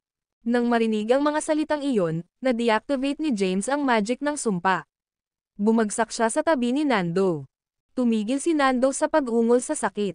Para siyang isang natatakot na nilalang habang siya ay lumayo kay James. Ano ang naramdaman, G? Nando flinched. Mabilis niyang itinulak ang sarili at lumuhad sa harap ni James. Nando slammed ang kanyang ulo sa lupa paulit-ulit. Master, nakikiusap ako sa iyo. Mangyaring patawarin mo ako, Master. Pakinig ko ang iyong mga order. Gagawin ko ang lahat tulad ng sinasabi mo. Ano ang kakailanganin ko ng isang walang silbi na tulala tulad mo? Mapagmahal na sinabi ni James. Marami akong magagawa. Itinaas ni Nando ang kanyang ulo at tumingin kay James. Ako ang Yaki's Sexyang Master. Maaari kitang ibigay ng regular na mga mapagkukunan ng pagsasanay. Gayun din, maibibigay ko sa iyo ang mga update tungkol sa mga gawain ng sekta ng Yaki's. Ikaw ay isang miyembro ng sekta ng Timaeus, di ba? Mayroon akong kapaki-pakinabang na impormasyon. Kumbinsido ng aking ama ang ilang mga sinaunang paksayon na sumali sa puwersa sa kanya at nabuo ang isang bagong alyansa. Ang kanilang bagong alyansa ay hindi na susundin ang mga order mula sa sekta ng Timaeus. Kung ipagbigay alam mo sa pinuno ng sekta ng Timaeus tungkol dito, sigurado akong gagantimpalaan kanya ng walang bayad at tutulungan kang sumulong sa ranggo ng Yuriswandale. Sabi ni Nando. Tinitigan ni James si Nando ng ilang sandali. Hindi niya inaasahan na ang anak na kabanalan ni Yaki's ay magiging tulad ng isang duwag. Iba-iba si Nando kung ihahambing kay Truett, na batang master ng Skynet. Gayunpaman, nasisiyahan si James na nagawa ang pagtuklas na ito. Ang video na ito ay edited by Urban Storytelling. Kabanata 5974. James ay dahan-daang tumayo. Nagkaroon ka ng lasa ng sumpa magic. Kahit na bumalik ako sa sekta ng Timaeus, maaari kong simulan ang sumpa magic sa anumang sandali. Alam mo kung ano ang mga kahihinatnan kung manggahas kang magkaroon ng anumang mga saloobin na ipagkanulo ako. Siyempre, tumanggaw si Nando. Hindi niya nais na maranasan ang sobrang sakit na iyon sa pangalawang pagkakataon kailanman. Ito ay hellish. Tandaan mo ito. Malinaw na sinabi ni James. Una, hindi mo dapat sabihin sa sino man na makita ako rito at kung ano ang nangyari ngayon. Pangalawa, bumalik sa sekta ng Yaki's at sabihin sa iyong ama na sinisiyasat mo ang mga insidente. Ang taong sumalakay sa mga lihim na sekta ng Yaki's ay ang santo ng sekta ng Timaeus. Pangatlo, kailangan mong ipaalam sa akin sa tuwing ang sekta ng Yaki's ay gumawa ng isang pangunahing desisyon. Ang isang inskripsyon para sa mga pagpapadala ng boses ay kasama sa mga inskripsyon ng sumpa. Huling ngunit hindi bababasa, kailangan mong bigyan ako ng 500 Yuriswandale ranggo ng table task tuwing 50 panahon.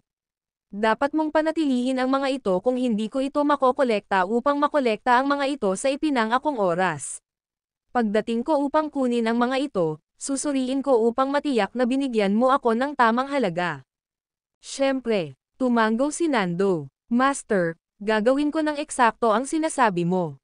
Gayunpaman, kailan mo maaando ang sumpa? Nakasalalay iyon sa kung gaano kahusay ang iyong pagganap. Sinabi ni James na, maaari kong alisin ang sumpa sa anumang oras kung isinasagawa mo ng perpekto ang aking mga tagubilin. Pagkatapos ng lahat, malamang na hindi ako gaanong gagamitin para sa walang katulad mo. Umupo si Nando sa lupa matapos marinig ang mga salita ni James. Maaari ka nang pumunta ngayon, sabi ni James. Nag-scrambled si Nando sa kanyang mga paa at yumoko kay James. Pagkatapos, nag-teleport siya palayo. Matapos umalis si Nando, nagsimula si Lizia. Master, mas masahol ka kaysa sa akin. Mahinang chuckled si James. Ito ang tinatawag mong taktika. Kahit na si Nando ay isang walang silbi na duwag, ang pagpatay sa kanya ay magiging labis na basura. Maaari ko siyang magamit. Ang mga snaky guys tulad mo ang pinakamasama. Lizzie snort. Karamihan sa inyo ay hindi maaaring lumaban ng maayos, ngunit palagi kang may pinakatuso na mga ideya. Si James ay hindi nagsalita ng kanyang mga salita. Itinaas niya ang kanyang kamay at pinagsama ang mapa ng Grimlore. Pagkatapos, ginamit ni James ang kanyang Zen upang piliin ang Mount Marty Alice. Nawala siya mula sa lugar sa isang instant. Samantala, higit sa 10 Yuriswandale ranks 5th Tribulation Cultivator ang nakaluhod sa labas ng pasukan ng pangunahing bulwagan sa Mount No. 3. Ang mga kalalakihan na ito ay lahat ng mga subordinate ni Layla mula sa hall ng pagpapatupad ng batas ng Timaeus. Karaniwan, ang mga kalalakihan na ito ay isasagawa ng mahigpit at mahusay ang kanilang mga tungkulin kahit na nasaan sila o kung sino ang kanilang pakikitungo.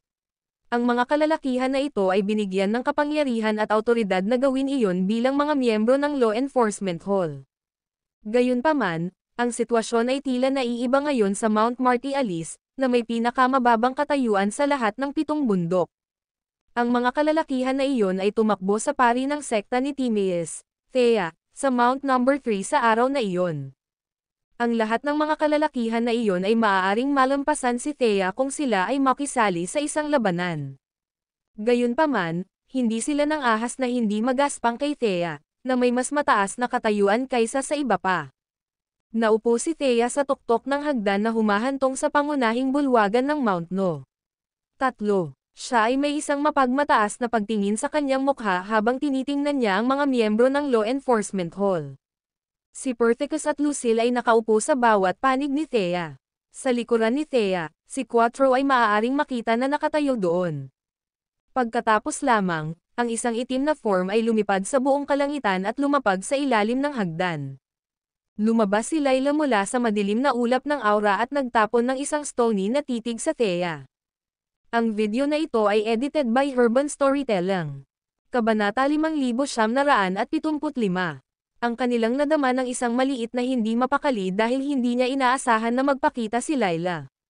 Narito ka, Layla. Sinubukan ng mga kalalakihan na ito na mapang-api ako. Ang mga miyembro ng Law Enforcement Hall ay natakot sa kanilang mga wits. Lahat sila ay nagmamadali upang ipaliwanag ang kanilang sarili. Sapat na, bellowed si Layla. May nakagulat na katahimikan. Tumingin si Layla kay Thea at paliitin ang kanyang mga mata. Walang sino man ang manggahas sa iyo sa aming sekta. Kaya, itigil ang lokohin at bumalik sa Priestess Hall. Hindi ka dapat makisali dito. Si Thea ay bumangon sa kanyang mga paa. Layla, narito ako upang malaman ang higit patungkol sa pagsasanay at paglilinang mula sa 49. Ipinakita niya ang pinakamahusay na mga kasanayan at potensyal sa aming mga kapantay sa sekta ng Timaeus. Gayunpaman, nagsasagawa siya ng isang saradong pintuan ng pagmumuni-muni sa ngayon. Dapat kong tiyakin na walang makagambala sa pag-level up ng 49. Kung hindi, ito ang pagkawala ng sekta ng Timaeus dahil maaari nating guluhin ang kapanganakan ng isang nangungunang tagapangasiwa. Isang maliit na nakasimangot na Christ na noo ni Layla. Hindi niya inaasahan na gagawin ni Thea ang mga dahilan na ito upang ipagtanggol si James kapag ang dalawa sa kanila ay nagkita lamang sa bawat isa ng ilang beses. Nangangahulugan ito ng problema para sa kanila. Ang pares ay maaaring nakabuo ng damdamin para sa bawat isa. Sa sandaling iyon, isang malambot na tinig ang nag-ambala sa kanilang pag-uusap. Thea, bakit mo susubukan ng mga tuwiran sa isang malamig na tao? Dapat niyang isipin na siya lamang ang taong karapat dapat na tawaging isang henyo na magsasaka at walang makakapagpalamig sa kanya. Kung hindi, siya ay labis na mapahiya. Ang nakasimangot sa noo ni Layla ay lumalim ng mas malalim. Nakita niya na bumangon si Lucille. Ang boses ni Lucille ay tumulo sa panunuya.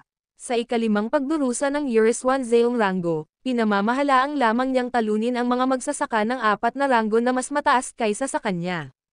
Sa kabilang banda, 49 na naganap ang mga ranggo at nagkaroon ng ika-9 na nagtatanim ng Yuris 1 Zeong Rango na pinindot sa ilalim ng Yuris 1 Genesis Bell. Dapat gawin niya ito dahil sa pakiramdam niya ay banta ng 49. Panipi. Pinahigpit ni Layla ang kanyang mga kamao. Isinasagawa ko lang ang mga utos ni G. Thornton. Mangyaring huwag komplikado ang sitwasyon. Kami ay komplikado ang sitwasyon. Hinabol ni Lucille ang labi niya at tumingin kay Layla. Nakatayo ka sa loob ng isa sa mga bakuran ng Mount Marty Alice. Sino ang nagsisikap na komplikado ang sitwasyon, talaga? Kahit na ang isa sa aming mga matatanda ay nakagawa ng isang krimen, hindi ba dapat maging pinuno natin mula sa Mount Marty Alice na nararapat na tingnan muna ang insidente? Hindi ito tulad ng aming pinuno ay patay o malayo. Nilinis ni Perthicus ang kanyang lalamunan nang marinig ang mga salita ni Lucille. Pagkatapos, nakarating siya sa kanyang mga paa. Elder Layla, ano ang magdadala sa iyo dito ngayon? Wala pa rin akong ideya kung bakit ang isang tao ay abala tulad ng kailangan mong gawin ng personal dito. Gumawa si Layla ng isang makintab na token na natanggap niya mula sa kanilang pinuno. Inutusan ako ni G. Thornton na magdala ng 49 sa punong tanggapan para sa isang pulong sa kanya. Ang mga sumusubok na pigilan tayo ay papatayin kaagad. Panipi. Ang Perthicus, Lucille, at Thea ay nag-aalala na tumingin sa kanilang mga mukha sa sandaling nakita nila ang token. Ang token mula sa pinuno ng sekta ng Timaeus ay kumakatawan sa pinakamataas na anyo ng kapangyarihan sa kanilang grupo. Tulad ng sinabi ni Layla, ang mga sumalungat sa mga order ng nagdadala ng token ay maaaring harapin ang agarang pagpapatupad. Maliwanag, naghanda si Layla. Nakatakda siyang dalhin si James sa kanya. Hinawakan ni Layla ang token at lumipat sa hagdan. Nang walang anumang pag-aatubili, lumipat sina Lucille at Thea at tumayo ng magkatabi upang hadlangan ang paraan ni Layla. Sa kabaligtaran, si Perthicus ay may isang magkasalungat na ekspresyon habang pinakawalan niya ang isang malakas na buntong hininga. Tumayo siya sa lugar na hindi niya mapagpasyahan kung ano ang gagawin sa puntong iyon. Noon lang, si Quattro ay pumutok, kahit na ikaw ay isang magandang ginang, hindi mo ito magagawa sa turf ng Mount Marty Alice. Bago siya makatapos, itinapon ni Layla ang isang putok ng kapangyarihan ng Genesis patungo sa Quattro at pinadalhan siya na lumilipad palayo. Ang video na ito ay edited by Herban Storytelling. Kabanata 5976. Lucille at Thea ay nagpalitan ng isang sulyap matapos na sinimulan ni Layla ang kanyang unang pag-atake. Pareho silang bumubuo ng kanilang mga kapangyarihan ng Genesis upang maghanda para sa labanan. Sa sandaling iyon, ang pintuan ng pangunahing bulwagan ay itinulak ng bukas mula sa loob. Si James, na nakasuot ng itim na balabal, ay lumabas ng pintuan sa susunod na instant. Ano ang lahat ng pag-aalsa? Nasa gitna ako ng aking pagmumuni-muni. Lahat ay tila nahuli sa bantay ng bigla ang hitsura ni James. Bumalik ka sa loob, sigaw ni Lucille. Dagdag pa ni Thea, magmadali ka at tumuon sa iyong pagmumuni-muni. Si James ay sumabog ng isang ngiti sa kanilang dalawa. Pagkatapos, ang kanyang tingin ay nahulog kay Layla. Elder Layla, sa ano ang utang ko sa kasiyahan ng pagbisita na ito? 49. Sinabi ni Layla sa isang malupit na tinig, inutusan ka ni G. Thornton na makita mo siya sa pangunahing bulwagan ng punong tanggapan. Nanlaki ang mga mata ni James. Napakagandang balita na iyon. Hindi ko pa nakilala si G. Thornton dati. Nang marinig ang mga salitang iyon, niniting nina Lucille at Thea ang kanilang mga browser. Inisip nila na alam ni James na ang kanyang ipinatawag sa punong tanggapan ay nangangahulugan lamang ng problema. Gayunpaman, parang hindi siya napansin. Huwag tumayo sa paraan ni Elder Layla. Ngumisi si James kina Lucille at Thea. Mr. Marahil ay may mahalagang gawain si Thornton para sa akin. Bukod, mayroon din akong maiulat sa kanya. Panipi. Inilipat ni James ang Lucille at Thea. Pagkatapos, huminto siya bago si Layla. Dalhin mo ako, Elder Layla. Ang pagpayag ni James na makipagtulungan ay naging isang pagkabigla kina Lucille at Thea. Maging si Layla ay may hitsura ng pagkalito sa kanyang mga mata. Hintayin mo ako sa pangunahing bulwagan. Tumingin si James sa kanyang balikat at sinabing, babalik ako ng isang malaking sorpresa. Bago pa man magreaksyon ng sinuman, hinawakan ni James ang pulso ni Layla at na-teleport ang layo. Nawala ang isip niya. Sinaksak ni Lucille ang kanyang paa. Siya grumbled, ang 49 ay may isang maluwag na tornilyo sa kanyang ulo. Ang pagpunta sa punong tanggapan ay nangangahulugan lamang ng problema. Sabik na sinabi ni Thea, kailangan nating magtungo roon ngayon. Kung hindi, maaaring nasa panganib siya. Pagkatapos, lumakad si Thea sa isang malaking puting lotus, na pagkatapos ay bumangon sa hangin at lumipad. Samantala, tinitigan ni Lucille si Perthicus na may isang butas na titig. G. Walt, kikilos ka ba na pipi at mabulag muli ito? Perthicus sighed wearily. 49 ang nakagawa ng malaking pagkakamali sa oras na ito. Ang Mount Marty Alice ay hindi sapat na malakas upang matulungan siya. Panipi. Siya ay isang matanda mula sa Mount Marty Alice. Lubhang sinabi ni Lucille, kung ikaw, ang aming pinuno ay hindi makakatulong sa kanya, sino pa ang maaaring magbigay ng 49 na tulong na kailangan niya? Ipinikit ni Perthicus ang kanyang mga mata. Walang gamit kahit napupunta tayo ngayon. Duwag. Tinuro siya ni Lucille. Kung hindi ka pupunta, gagawin ko. Kukunin ko si Zachary kung tatawagan ito ng sitwasyon. Pagkatapos, nag-teleport si Lucille at nawala mula sa lugar. Ang video na ito ay edited by Urban Storytelling. Kabanata 5977. Layla ay inilagay si James sa isa sa mga mas maliit na bulwagan na matatagpuan malapit sa punong tanggapan ng Main Hall of Timaeus. Nag-set up siya ng isang pormasayon na nakapaligid sa buong bulwagan. Sa labas ng bulwagan, 7 Euryswandale Ranks 5th Tribulation Cultivator ang nakalagay doon upang bantayan ang pasukan. Matapos ayusin ang lahat, iniwan ni Layla si James na nag-iisa sa bulwagan. Si James ay nakaramdam ng malaking puot mula kay Layla. Gayunpaman, hindi niya maalala ang anumang mga pagkakataon kung saan nagawa niya ang isang bagay upang mapataob siya. Lyzia, sa palagay mo ba maaari nating masira ang lugar na ito kung may kagyat na dumating? Inihatid ni James ang kanyang tinig kay Lyzia. Tumugon si Lyzia, abala ako sa pagsipsip ng mga table tasks. Huwag mo akong kausapin. Tumahimik sandali si James. Pagkatapos, mabilis niyang naipasok ang kanyang zen sa gintong katawan. Sa kakilakilabot ni James, natagpuan niya si Lyzia na sumisiksik sa mga table tasks na parang kumakain siya ng merienda. Matapos lunukan ang mga table tasks sa kanyang bibig, patuloy na pinupuno ni Lyzia ang kanyang bibig ng maraming mga table tasks. Mapahamak, hindi ba ang pag-apo ng enerhiya ay sumabog ang iyong katawan sa ilang mga punto? Bulalas ni James. Lyzia snort. Kailangan kong palagwin ang aking katawan. Kung hindi ako kumakain ng maraming, paano ako lalago at lumaban ng mas mahusay?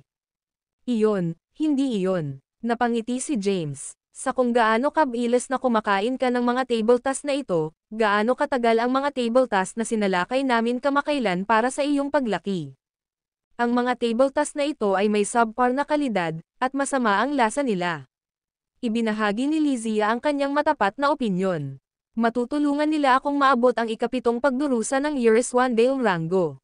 Ang mas matandang batch ng mga table tasks na naimbak mo sa iyong special na kayamanan ay mas mahusay. Kung hindi, baka kailangan ko ng mas mahabang oras upang magising. Panipi. Sinabi ni James sa isang nakataas na tinig, ikaw, kinain mo ang mga table tasks na naimbak ko sa aking special na kayamanan.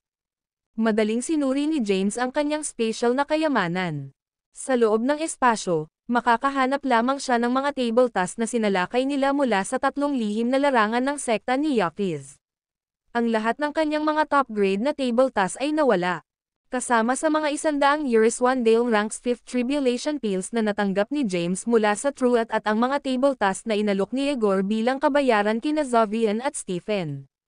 Sa wakas natanto ni James kung ano ang ibig sabihin ni karma.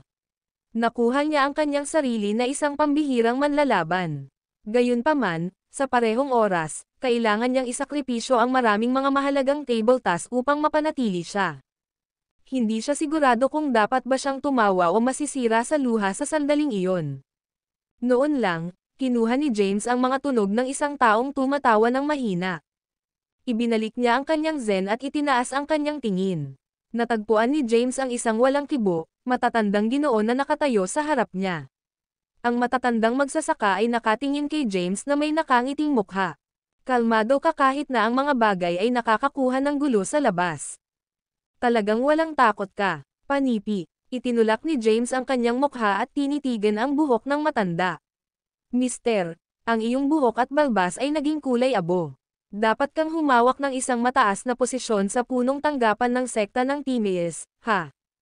Ang matatandang magsasaka ay gumawa ng isang hakbang pabalik at itinuwid ang kanyang sarili. Ipinadala ako ni G. Thornton dito upang tanungin kung aaminin mo ang iyong mga krimen.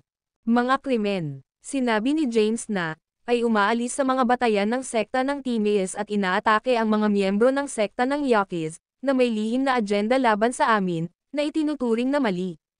Ang matatandang lalaki ay mahinang chuckled.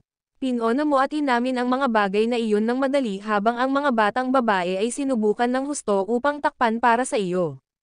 Bakit kailangan kong takpan ang ginawa ko? Hindi sinabi ni James, nanalo ako, at lumayo pa ako. Nang marinig ang kanyang mga salita, ang matatandang magsasaka ay sumabog sa pagtawa. Mayroon kang matapang na espiritu ng isang manlalaban, binata. Pagkatapos, ang matandang lalaki ay nakaupo sa kalapit na upuan. Sabihin mo sa akin, kung gayon. Ano ang lihim na sekta ng Yaquis na nagpaplano na gawin? Bahagyang sumimangot si James. Mister, may hawak ka bang sapat na posisyon sa sekta ng Timaeus upang matugunan si G. Thornton, makikinig ba siya sa iyo? Ngumisi ang matatandang Ginoo. Isa lang ako sa mga matatanda, ngunit nakikinig si G. Thornton sa payo ko. Mahusay. Umupo si James sa walang laman na upuan sa tabi ng matatandang magsasaka. Pagkatapos, ibinahagi niya ang tungkol sa kung paano nagsimula ang sekta ng Yaquis ng isang bagong alyansa upang labanan laban sa sekta ng Timaeus. Matapos pakinggan si James, ang matatandang magsasaka ay nagtanong ng husto, nag-eavesdrop ka ba sa kanilang pag-uusap? Ang video na ito ay edited by Urban Storytelling. Kabanata 5978. Alam mo kung sino ang Yaquis Sect's Master ay, di ba? Napangisi si James. Nahuli ko siya. Nais kong maghayganti dahil sinubukan niyang patayin ako dati. Nakakagulat na ang tulala na iyon ay natatakot na mamatay na sinabi niya sa akin ang lahat ng mga lihim na iyon. Ang matatandang magsasaka ay may hitsura ng pagkalito sa kanyang mukha. Nahuli mo si Nando. Nasaan na siya ngayon? Lumayo siya. Nagkibit balikat si James. Matapos kong mahuli si Nando, nalaman ko mula sa kanya ang tungkol sa tatlong lihim na sekta ng Yaquis na gaganapin ang kanilang mga mapagkukunan ng pagsasanay. Pinananatili ko siyang nakakulong sa isang yungib at iniwan upang sirain muna ang tatlong lihim na realidad. Gayunpaman, nawala si Nando sa oras na bumalik ako. Dapat ko lang siyang alisin. Panipi. Malawak na ngumisi ang matatandang magsasaka. Iyon ang anak na kabanalan ng Yaquis na pinag-uusapan natin. Kung pinatay mo siya, kahit na ang sekta ng Timaeus ay maaaring hindi maprotektahan ka mula sa galit na kabanalan ng Yaquis. Nagkibit balikat ulit si James. Sa kapangyarihan at impluwensya ni Timaeus sect, kailangan ba nating matakot ang paghihiganti ng sekta? Ang matatandang lalaki ay nagpakawala ng isang masiglang pagtawa. Paano kung magpasya kaming ibigay sa sekta ng Yaquis upang maaliw ang kanilang galit? Posible ba iyon? Binigyan ni James ang matatandang lalaki ng isang patagilid na sulyap. Babaguhin ba ng kabanalan ni Yaquis ang kanyang isip upang mapalitan ang sekta ng Timaeus at gagawa ng sekta ni Yaquis ang numero isang grupo dahil lamang sa pagsuko mo sa akin, isang Yuriswanzale rango ng rango, sa kanya? Iyon ay hanggang ngayon. Ang matatandang magsasaka ay dahan-daang tumango at bumangon. Ikaw ay maliwanag at walang takot. Tila ang sekta ng Timaeus ay malapit nang makita ang kapanganakan ng isang kamanghamanghang magsasaka. Marami akong nakuha mula sa aming chat, binata. Pagkatapos, lumingon ang matatandang magsasaka at tumungo sa pintuan. Mister, ano ang magiging parusa ko? Tumayo si James at nagtanong. Ang matatandang magsasaka ay sumulyap sa kanyang balikat at snickered, huminahon ka lang at manatili dito sa ngayon. Si G. Thornton ay gagawa ng isang makatarungang paghuhusga. Matapos sabihin iyon, ang matatandang magsasaka ay lumabas ng silid at isinara ang pintuan sa likuran niya. Isang enigmatic na ngiti ang naglaro sa mukha ni James. Pagkatapos, ang lalaki ay bumagsak muli sa kanyang upuan. Samantala, ang matatandang magsasaka ay lumakad lamang ng ilang metro ang layo mula sa bulwagan nang matukoy sa harap niya si Layla. G. Thornton, ano ang sinabi niya? Siya ay isang kawili-wili, batang-bata. Si Zachary ay nagpatuloy sa paglalakad gamit ang kanyang mga kamay sa kanyang likuran. Siguraduhin na nakakakuha siya ng sapat na pahinga dito at ihanda ang mga kinakailangang mapagkukunan ng pagsasanay para sa kanya. Nais kong makita siyang makamit ang ikapitong pagdurusa ng Yuriswanzale rango bago pumunta sa paglilitis sa Forlat. Tila nalilito si Layla. Hindi niya naisip na si Zachary ay magkakaroon ng pagbabago ng puso pagkatapos matugunan si James. Itinuro ni Zachary ang kanyang titig sa Layla. Huwag mo siyang bigyan ng isang mahirap na oras, Layla. Maging mapagpasensya. Maaaring mag-alis siya sa anumang sandali. Dapat kang responsibilidad kung mangyari iyon. Panipi. G. Thornton, hindi ba siya isang kaaway mula sa kadiliman? Siya ay isang elder mula sa Mount Martialis ng Timaeus sect. Si Zachary ay nag-ambala kay Layla. Tumigas ang ekspresyon niya. Siya rin ang pinakamalakas at pinakamay talino na miyembro ng sekta ng Timaeus sa kanyang mga kapantay. Tumanggaw si Layla sa kabila ng pakiramdam na galit. Panigurado, G. Thornton. Hindi siya makatakas mula sa aking porma sayon. Ang porma sayon ba ay nagpapalibot sa sekta ng Timaeus kaysa sa iyong porma sayon? Tumingin si Zachary kay Layla. Gayunpaman, ang tao ay darating at pupunta tulad ng gusto niya mula pa noon. Si Layla ay hindi nagsalita. Pagmasdan mo siya. Kung siya ay lumayo, mamatay ka. Si Zachary ay nag-teleport ng layo pagkatapos ng babala sa kanya. Balad ni Layla ang kanyang mga kamao. Siya ay sidang sa loob.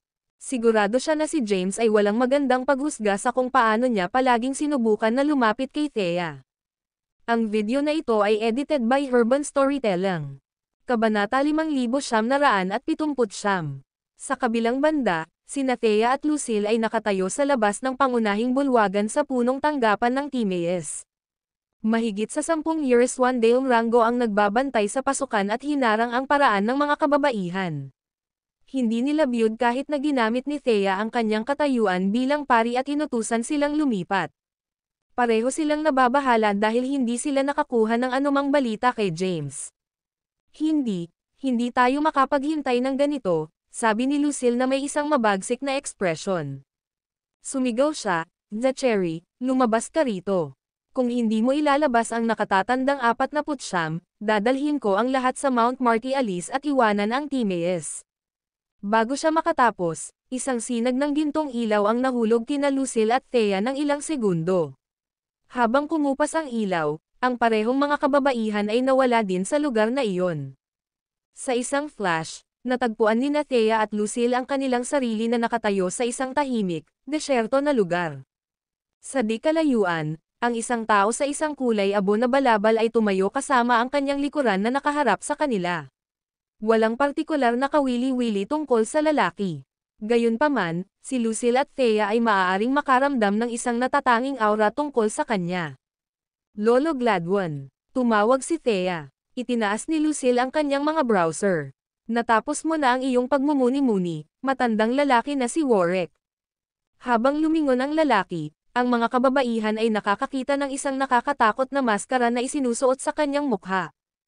Tila dalawa lamang ang mga kabataan na naaalala tungkol sa akin. Nagmamadali sina Lucille at Thea patungo kay Gladwin Warwick at kumapit sa kanyang braso, isa sa bawat panig. Lolo Gladwin, natapos mo na ang iyong pagmumuni-muni. Sobrang namiss kita. Kailangan namin ang iyong tulong, Warwick. Tanging isang tagapagtanggol tulad ng maaari mong makatipid ng 49 ngayon. 49, pinakawalan ni Gladwin ang isang buntong hininga. Pinag-uusapan mo ang tungkol sa ikalimang pagdurusa ng Years 1 Zale Rango na nakakulong sa isa sa mga mas maliit na bulwagan dito. Tumanggaw sina Thea at Lucille nang maririnig ang kanyang mga salita. Siya ay isang kagiliw-giliw na tao. Nagbiro si Gladwin, ano ito? Ang dalawa ba ay interesado sa kanya? Ang mga pisngi ni Thea ay nasusunog habang narinig niya ang tanong ni Gladwin. Napangiti si Lucille nang walang kamali-mali. Hindi ko iniisip ang paggugol ng isang gabi sa kanya. Palagi kang nagbibiro tungkol sa mga bagay na ito. Itinuro ni Gladwin si Lucille at umiling-iling. Parin, hindi mo siya tinutulungan sa pamamagitan ng paggawa ng isang eksena sa punong tanggapan. Iyon ay magpapalala lamang sa kanya. Si Thea at Lucille ay lumitaw na na-fluster ng mga salita ni Gladwin. Alam ko ang paraan ng paggawa ng mga bagay ni Zachary. Nagpatuloy si Gladwin, mayroon siyang mga prinsipyo. Hindi mo mababago ang kanyang isipan sa sandaling magpasya siya sa isang bagay. Sabik na tinanong ni Thea, may gagawin ba si Uncle Zachary sa 49? Ang binata na iyon ay nagtataglay ng gintong katawan, at pinagkadalubhasaan niya ang form ng labanan sa martials. Sumagot si Gladwin, ayaw ni Zachary na mawala ang isang mahusay na talento. Sina Thea at Lucille ay hugasan ng isang alon ng kaluwagan. Walang sino man sa sekta ng Timaeus ang malalaman tungkol sa kanilang pinuno, Zachary, mas mahusay kaysa sa kanilang dakilang tagapagtanggol, si Gladwin Warwick. Sige, off you go now. Sa pamamagitan ng isang light wave ng kanyang kamay, si Gladwin ay gumawa ng isang sinag ng gintong ilaw at ipinadala ang dalawang kababaihan. Pagkalipas ng ilang segundo, isang sinag ng asol na ilaw ang nakarating sa lupa sa likuran ni Gladwin. Lumabas si Yegor sa ilaw sa susunod na instant na, mahabang panahon na hindi nakikita, aking kaibigan. Si Gladwin ay hindi pa lumingon upang tumingin kay Yegor. Bumantong hininga si Yegor. Ngayon na ikaw ay nasa labas, nangangahulugan ito na ang digmaan ay malapit nang sumabog sa sinaunang mundo ng Genesis. Tama ba ako? Itinaas ni Gladwin ang kanyang ulo. Nabuhay ako ng tahimik mula pa noong labanan sa Franciscus. Ito ay magiging isang magandang pagkakataon para sa akin na subukan ang aking mga kasanayan sa mga hindi ko nakilala sa maraming taon. Pinaikit ni Yegor ang kanyang mga mata. Ang iyong mga laban ay magiging sanhi ng daan-daang milyong buhay na mapawi, bagaman. Kailangan ba talaga? Bumantong hininga si Gladwin. Dahil hinadlangan mo ang pag-atake ni Franciscus at tinulungan ako pabalik noon, pinayagan ko ang Skynet na mapanatili ang isang neutral na tindig sa ito. Gayunpaman, kailangan mong ipahiram sa akin ang mapa ng Grimlore. Sumagot si Yegor, nawasak ito. Nag-teleport si Gladwin at muling napakita bago si Yegor. Maaari mong subaybayan ang lahat ng mga mundo ng Genesis sa pamamagitan ng paggamit ng Grimlore map. Walang paraan na masisira mo ito. Sinusubukan mo ba akong bantayin? Tumingin si Yegor sa kanya nang walang pasubali. Ang video na ito ay edited by Urban Storytelling. Kabanata 5980. Gladwin ay huminga ng malalim. Yegor, tila hindi ka ambisyoso tulad ng nakaraan mo. Ikaw at si Zachary ay tumanggi pa ring tanggapin ang katotohanan.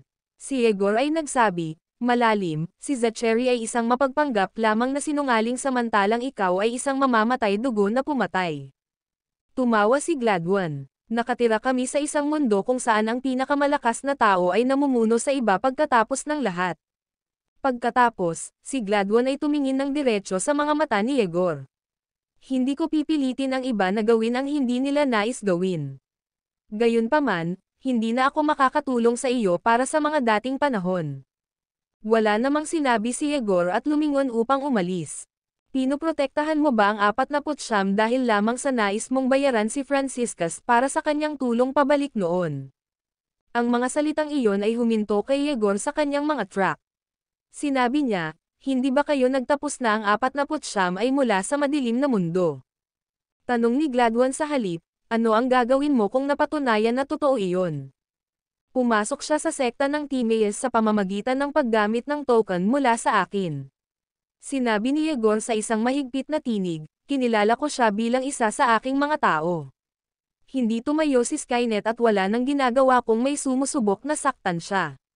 Matapos sabihin iyon, nag-teleport si Yegor at umalis sa lugar na ito. Samantala, tumayo roon si Gladwin, hindi gumagalaw, habang tahimik siyang nakayayaman. Si James ay pinananatiling nakakulong sa loob ng parehong bulwagan sa loob ng mahabang panahon. Gayunpaman, hindi siya nagdusa ng anumang pagkamaltrato sa panahon ng kanyang pananatili doon. Sa halip, natagpuan ni James ang kanyang oras doon upang maging lubos na kaligayahan. Sa tuwing may kailangan si James, maaari lang niyang sabihin sa isang tao at agad na dalhin sa kanya ang mga item. Nagkaroon pa siya ng walang katapusang supply ng mga top-grade na table tasks. Bukod dito, ito ay si Layla na gumagawa ng mga errands na ito para sa kanya. Di nagtagal, pinamamahalaang ni James na pumasok sa ikapitong pagdurusa ng Eurus 1 Zale Rango.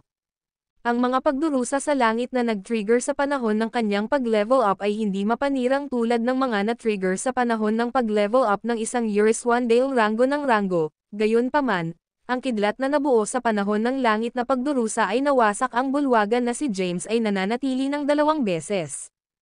Kung hindi ito dahil si Layla, isang Eurus 1 Dale Ranks 9 Tribulation Cultivator sa rurok ng kanyang mga kapangyarihan, ay nagbabantay sa bulwagan, si James ay makakahanap ng isang paraan upang masnik palayo sa lugar na iyon. Sa loob ng kaluluwa, si Lizzie ay tumatakbo ng masaya. Siya ay may hitsura ng isang taong gulang na sanggol sa ngayon. Kumain siya ng higit sa kalahati ng mga top-grade na table tasks na natanggap ni James mula sa sekta ng Timaeus. Kung hindi man, maaaring magkaroon ng mas mataas na pagsulong si James sa mga ranggo ng paglilinang. Gayunpaman, nadama ni James na sulit ito dahil nadarama niya kung paano lumalakas si Lizzie at mas mabilis na gumagalaw. 49. Naririnig ni James ang isang walang pagbabago na boses na tumatawag sa kanyang pangalan. Itinaas niya ang kanyang tingin at nakita si Layla na nakatayo sa harap niya. May hawak siyang dalawang makukulay na bola ng enerhiya. Iyon ba ang iyong token ng pag-ibig sa akin? Nagbiro si James, nakakahiya, ngunit mayroon na akong asawa. Nagpadala si Layla ng isang putok ng kapangyarihan ng Genesis kay James. Nakakagulat, si James ay nag-deflect ng sabog ng walang kahirap-hirap. Si Layla ay nag-furrow ng kanyang mga browser. Mabilis kang bumuti. Huwag mo akong inggit. Itinuro ni James ang mga bola ng enerhiya. Sino ang mga galing? Itinapon ni Layla ang mga bola ng enerhiya sa hangin. Ang mga bola ng enerhiya ay lumulutang patungo kay James at huminto sa harap niya. Pinalawak ni James ang kanyang mga mata habang sinuri niya ang mga bola ng enerhiya gamit ang kanyang Zen. Ang isa sa mga bola ay naglalaman ng isang scroll, habang ang iba ay mayroong 100 years one day rango ng table task. Maaari kang umalis ngayon, walang pasensya na sinabi ni Layla. Tumahimik sandali si James. Ano ang sinabi mo? Nawala. Nag-fume si Layla. Hinawakan ni James ang mga bola ng enerhiya at sumabog sa labas ng silid. Tumalikod si Layla at nagbuntong hininga habang pinapanood niya ang receding figure ni James. Minsan hihilingin ni James ng mga table task na 12-dosenang beses sa isang araw. Ito ay halos nagtulak kay Layla na masiraan ng loob dahil kailangan niyang matupad ang kanyang mga kahilingan. Nakakaintriga na sapat, nadama ni Layla ang isang kakaiba, walang laman na pakiramdam sa loob kahit na sa wakas ay tinanggal na niya ang taong mahirap na tao.